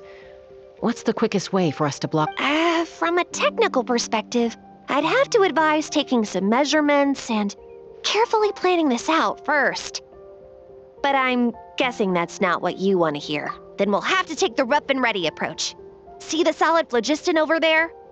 Our prior inspections revealed that some kind of stable structure has formed inside, making it highly damage resistant. It's not without its weak points, but unless they're all struck at the same time, the structural integrity won't be threatened.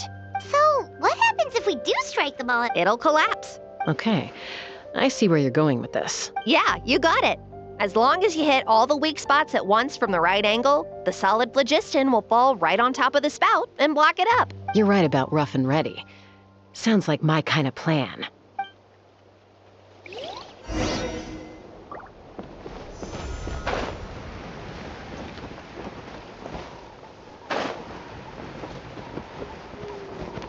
Let's fly! Look! There's a chunk of solid phlogiston right over that spout!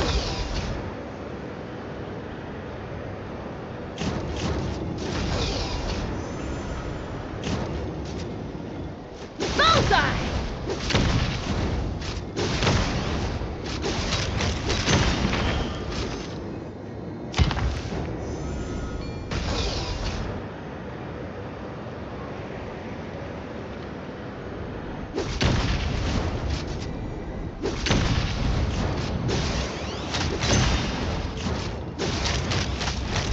Locked on!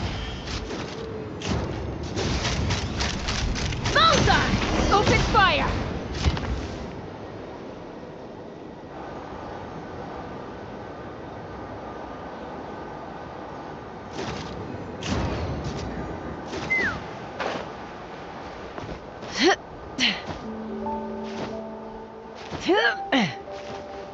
Take me up!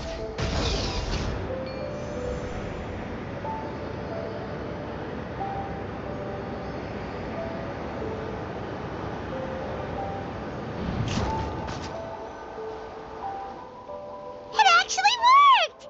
But wait, how are Paimon and the travel... Koya can give you a lift. She's actually been following us this whole time. Wow, Paimon didn't notice at all! Well, probably because she didn't want to get too close to humans. Or maybe just me. But right now, we need her power. Whoa, you didn't even have to summon her! Yes, up there.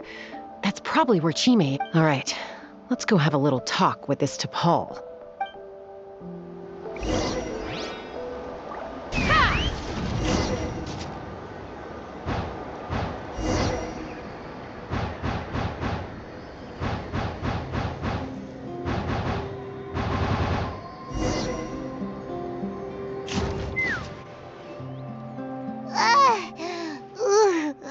Haven't ever flown that fast before. She feels so ready to throw up. Aha. Just as I thought. It might look like a regular hot air balloon from the outside, but up close, it's clearly been heavily remodeled. And sure enough, it only descended below the cloud line because the custom-built machinery malfunctioned. I should be able to figure it out with T'Pol's notebook. Thankfully, I know a little DIY from fixing up my guns when they're having issues. That should just about do it. Now all it needs is a nice hard kick. Maybe that works on your gun, huh? We're really moving!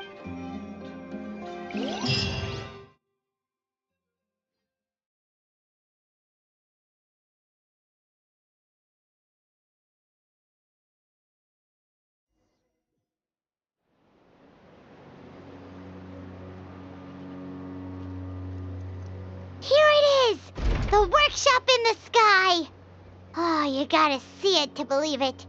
Makes you wonder why T'Pol even bothers with phlogiston wings when he has tech like this. Well, according to the notebook, the platform beneath us runs on components from the Cinder City. Those can't be mass-produced. Also, I have some doubts about its mobility after seeing how it moved just now. For someone like T'Pol who dreams of flying freely, this definitely doesn't cut it. But if he's got that relic, he should be able to make a set of prototype wings for himself, right? Why bother making a whole flying workshop so he can mass-produce them? But this doesn't add up. If If he's already achieved the power of flight, then he must have bigger dreams we don't know. With any luck, we'll find the answers in his...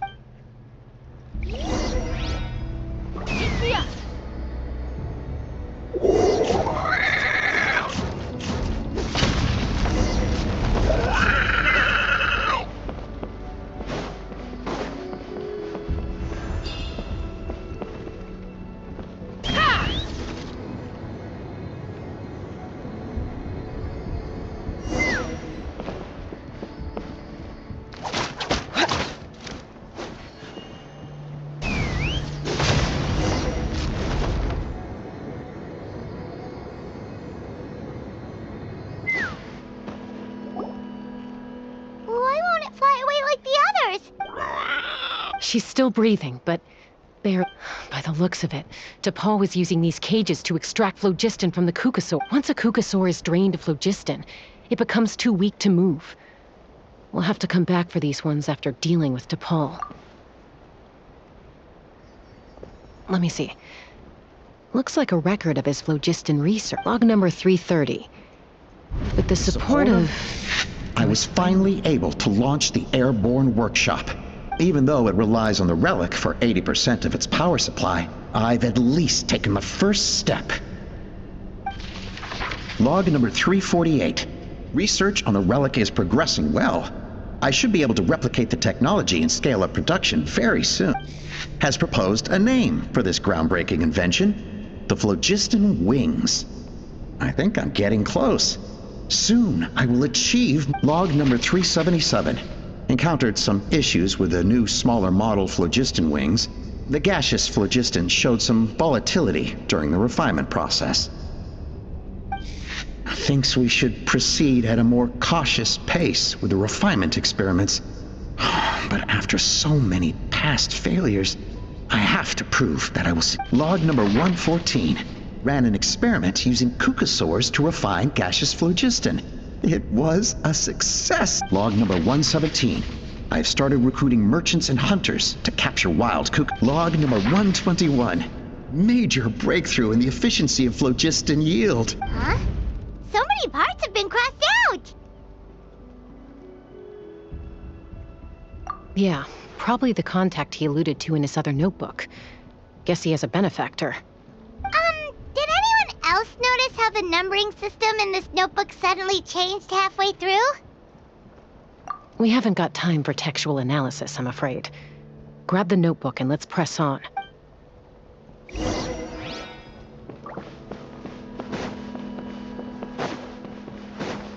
Huh. Never seen one of these before. Looks like this was built with the Cinder City components, too. You're not thinking of giving it a nice hard kick, are you? Whoa! What's that mechanism doing? It's asking for a nice hard kick where it hurts. Aim for the weak spot.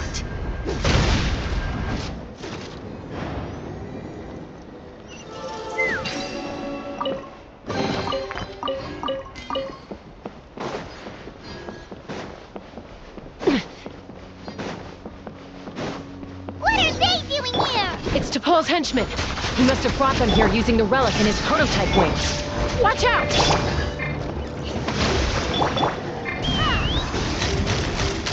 Open fire! Open fire! Bullseye! Bullseye! Bullseye!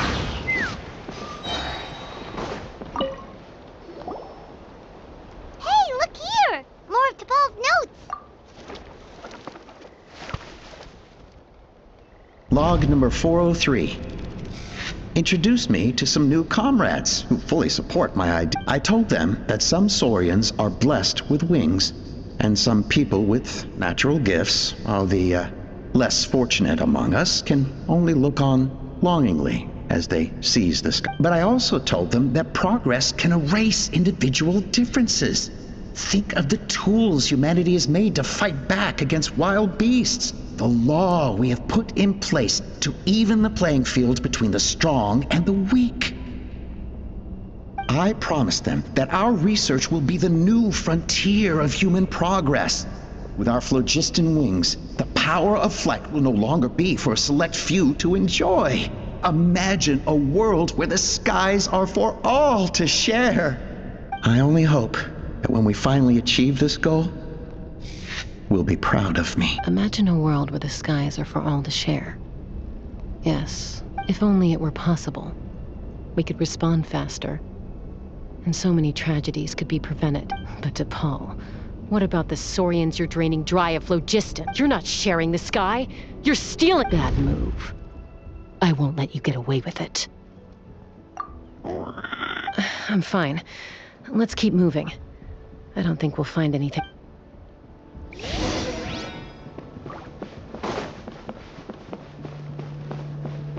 Let's fly.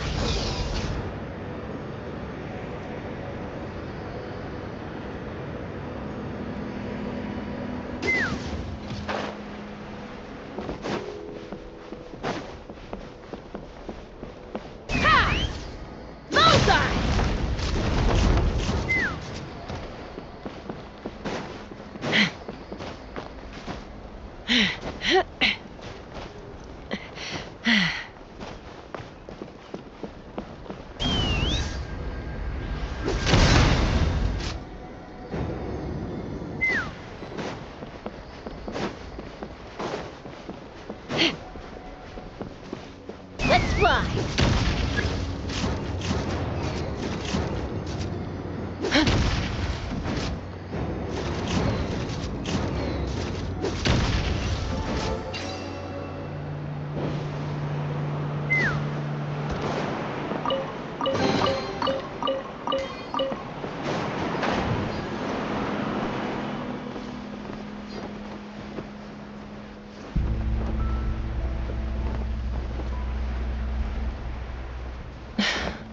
I can't believe he captured so many Kukasaurs.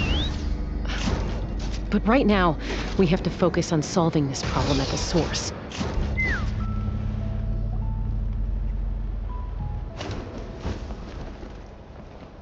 Looks like we've reached the center of the workshop. And still no sign of Koya's bait? Let's search this area for now.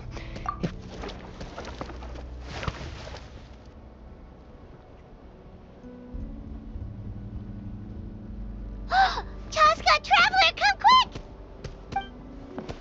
What is it? Did you find Chime? Not yet, but look!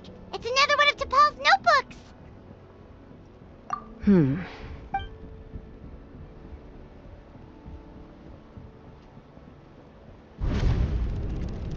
Log number 428. We decided to restart the experiments on phlogiston refinement, but without telling. This is the final obstacle to the success of the Phlogiston Wings project. We cannot fall at the last. Log number 436. Earlier today, suggested using Kukasaurs as an intermediary to extract refined phlogiston.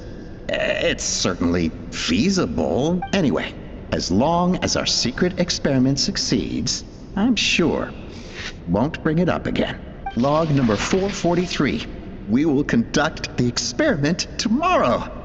But birthday is coming up, so hopefully we'll have a birthday surprise for her. Log number 444. Why is this log empty? I guess whoever wrote down the log number was prevented from recording the results.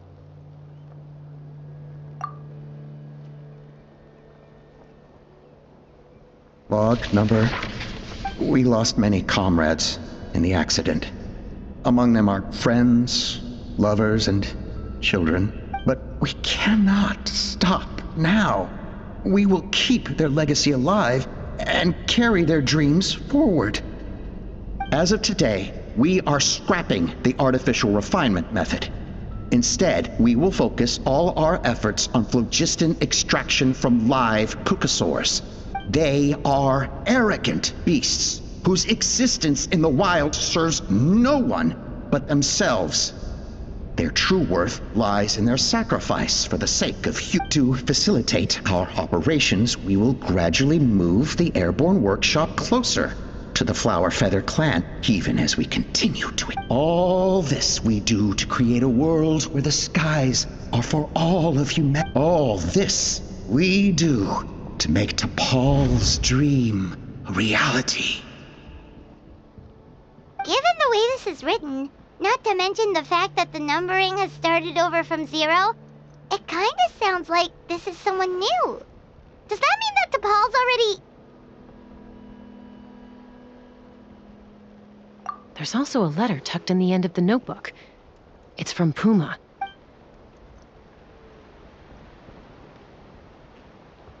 T'Pol, I don't know where you are right now, so I don't know how to reach you. My best bet is to send this letter to the Flower Feather clan. Your father is gravely ill. Oh, I know we've had our differences in the past, but he is still your father. Won't you come and visit him? I know you never liked him and cared even less for me. All you ever yearned for is the sky. And your birth mother. But we'll still be waiting here for you if you do come back.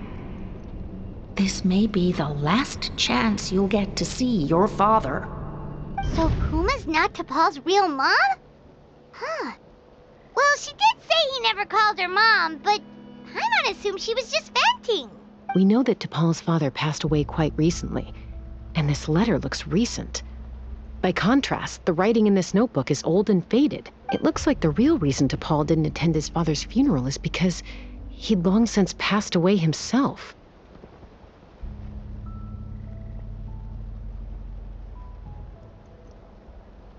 If we ask ourselves why this letter was sent to the Flower Feather clan, why T'Pol always yearned for the sky, and how he got his hands on a relic from the Cinder City, it all points to one answer. That's right.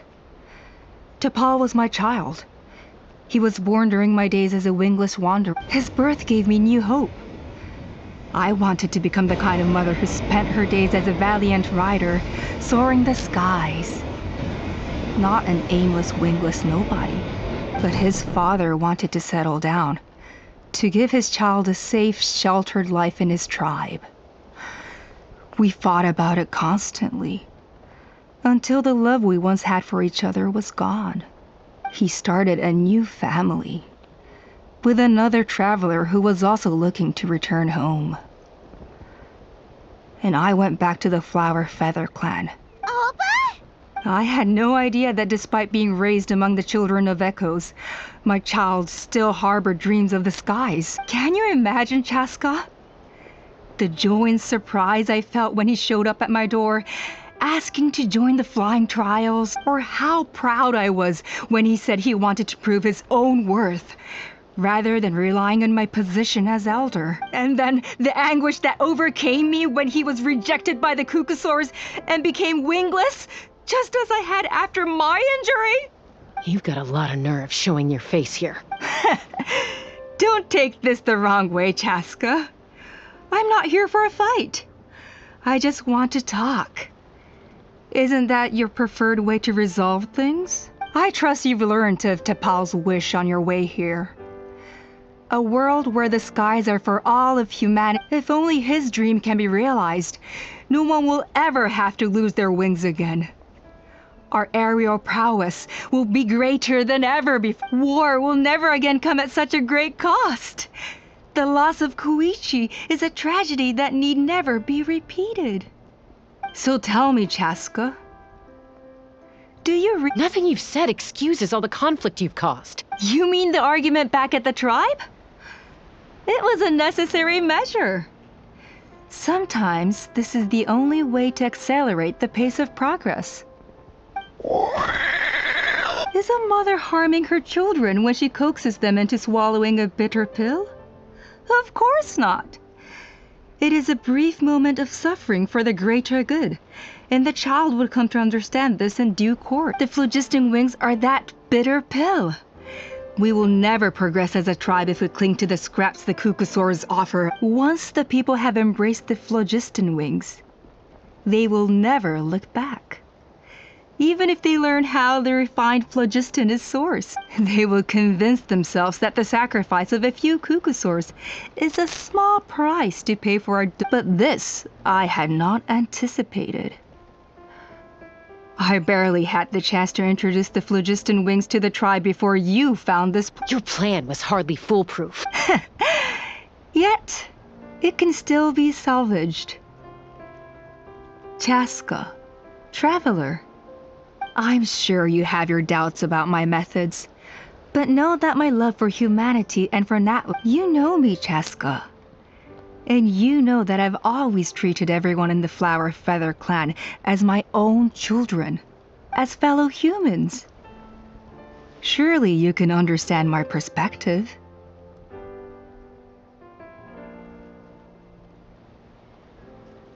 Hey, quit the quips! This is serious!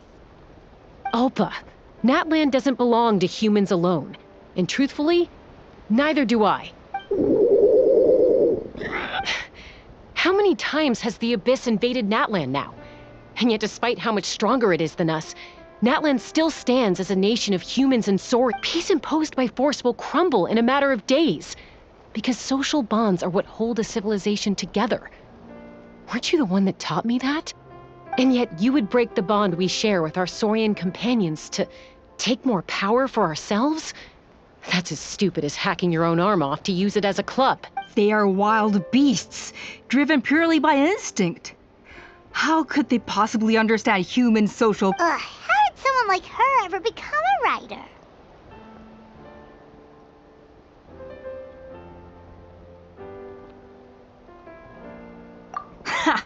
You overestimate them. They bow to the strong and shun the weak. That's all there is to it. They never gave Tepal a second glance when he was at his lowest, nor me when I returned injured from the Cinder City. It's all about survival of the fittest for them. Plain and simple. They obeyed me once I proved myself stronger than them, but the moment it serves them better, they'll abandon me in a heartbeat. You're wrong, Alpa. They only reject the wingless because they don't want to fly anyone to their death. Chaska, I will promise you this. Only the unruliest wild cuckoosaurs will be used for phlogiston extraction. The ones who have nothing else to offer to humanity. Well, that's too bad, because I know a few unruly wild cuckoosaurs who don't think that idea is gonna fly. Namely my mom, my sister, and me. And the others? To us, they're friends, family, even children. So if you want to put any of them in one of your cages, you're gonna have to go through us. Is that right? I knew you might be difficult to convince. Maybe this will change your mind.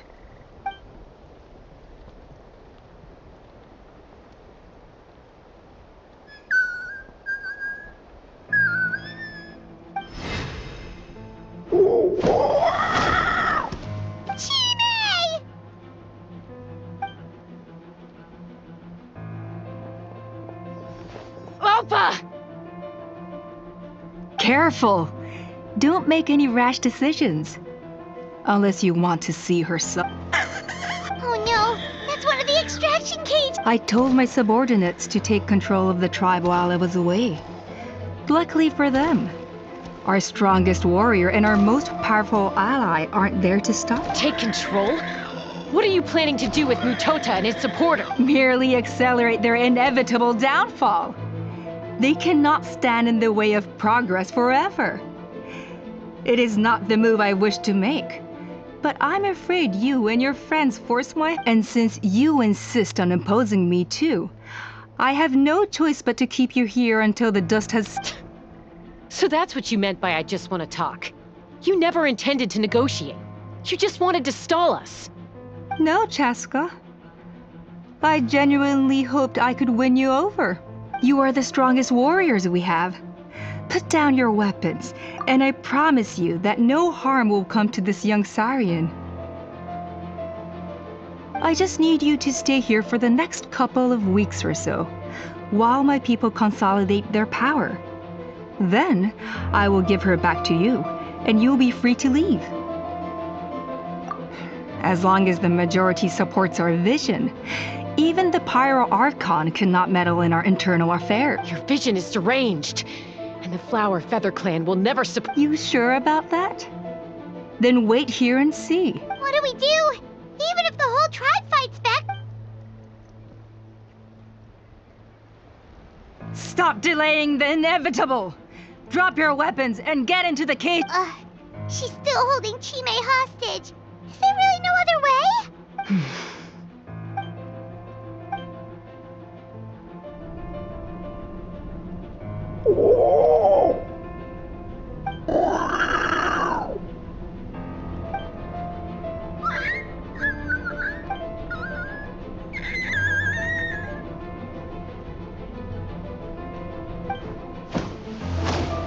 Koya? Huh? What are you yapping about? Stand down. Drop your weapons, now! This instant! No! The relic!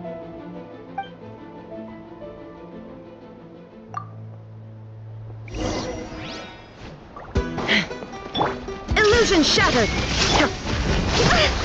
Covenant of the Deep! Nice and spicy! Let's fly! Give up, Alpha. We're negotiating my way. Hey, something's up with this relic! Lockdown!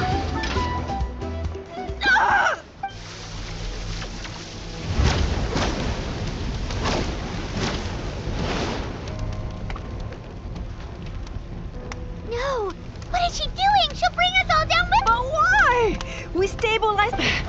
Maybe it got damaged in the fight. If we don't think of something fast, this whole workshop is gonna... No. They're directly beneath us. My beloved tribe!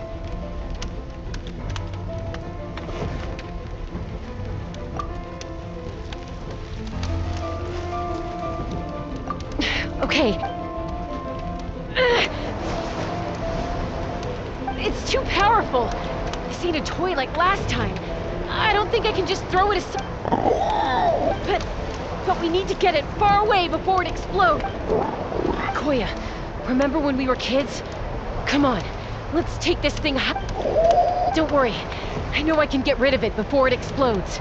We're talking some surface. All I need is for you to catch me at the end. Just like old time. I can't hold it. Don't be insane! Alpa! What are you... You're a fool, Chaska!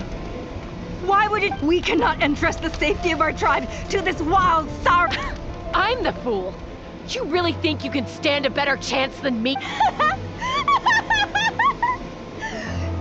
Sure, it may be asking too much for an ex-wingless, but I can fly it a safe distance away. Even if it's the last thing I do.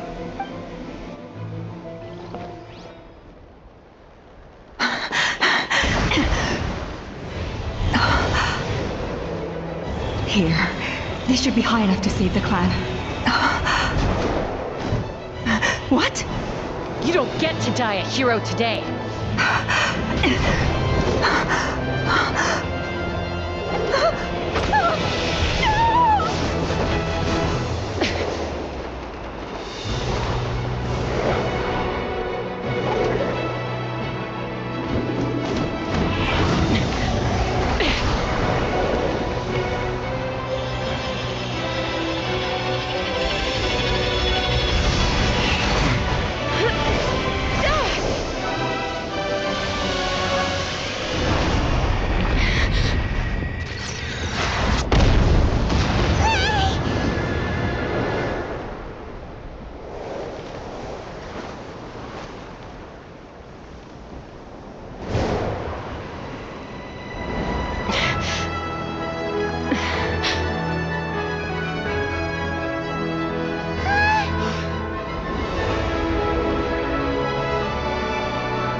Koya, are you... What do you mean, I'm fine?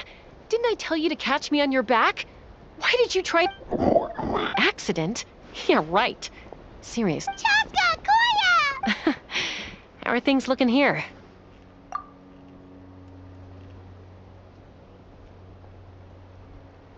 I think that's putting it mildly. I owe you one.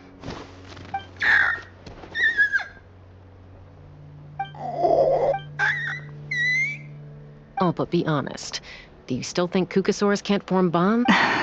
Mom, I'll figure out the refinement problem. I'll find... You don't need to worry about... I just need some more time. That's all I ask.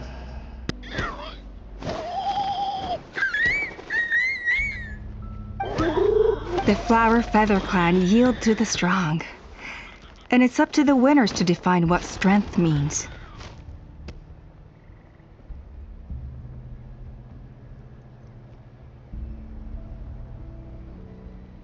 So it looks like it's my turn to yield.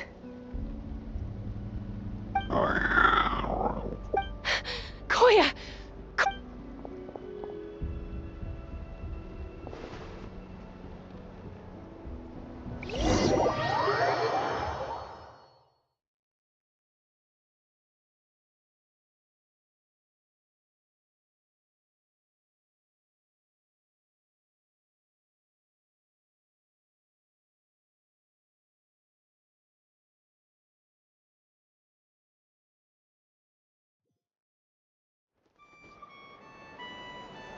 So, you're absolutely sure it's not because of the explosion?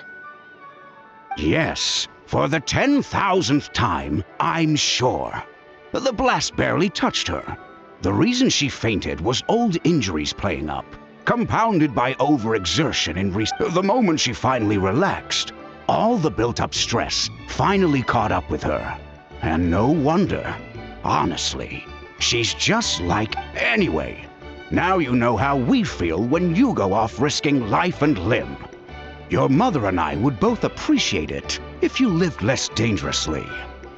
You know she wrote to me from the Masters of the Night Wind, just to scold me for not doing enough to keep an eye on you. If she wasn't so busy with work, you can bet she'd come back here and chew us both out in person. I'll find an opportunity to apologize to her. I promise. You'd better. No more avoiding us, okay? And don't get me started on all the checkups you've missed. Got it. Got it. Huh?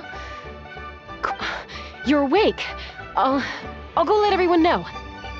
Hey, but we're not done talking. What are we gonna do with her, Even after everything that's happened, she still hasn't figured out how to start the conversation with you. She keeps saying, I don't think Koya has forgiven me yet. But if you ask me, she's the one who's scared to open up and have an honest conversation. For all her confidence, she's a very sensitive soul underneath. You'd think as a peacemaker, she of all people would know how to reconcile with her family after a falling out. She must have been a handful growing up. Thank you for being there for her.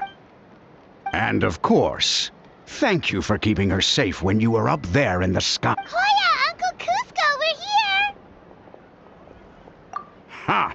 I was just telling her that she's not to go chasing danger with Chaska ever again. Cusco, I understand how you must feel. But it's all thanks to Koya and Chaska's efforts that the airborne workshop didn't come crashing down on our... Oh, Paimon almost forgot to ask. They didn't hurt you while we were gone, did they? Thankfully, when her co-conspirators tried to arrest me, I was out coaching Koya and Junan. The two of them were a huge help. They took care of things while I went around rallying the resistance. So, in the end, Alpa's would be... And as it turns out, not all of the wingless want to see our dear Saurian friends replaced with phlogiston-powered I'm so sorry you got mixed up in this, by the way. We should have caught on to Alpa's scheme sooner. We could have saved so many Kukasaurs from getting her. Most of the airborne workshop has now been dismantled. We've just left one small, harmless part intact, and repurposed it as a jail for Alpa and her cronies. Let's see how they like being locked up in a sky prison. So, it looks like there's just one last conflict left to resolve. Peacemaker, you're... I said I had to wait until things had blown over, didn't I? And now they have. Koya, I just want to say, I'm sorry for how things went.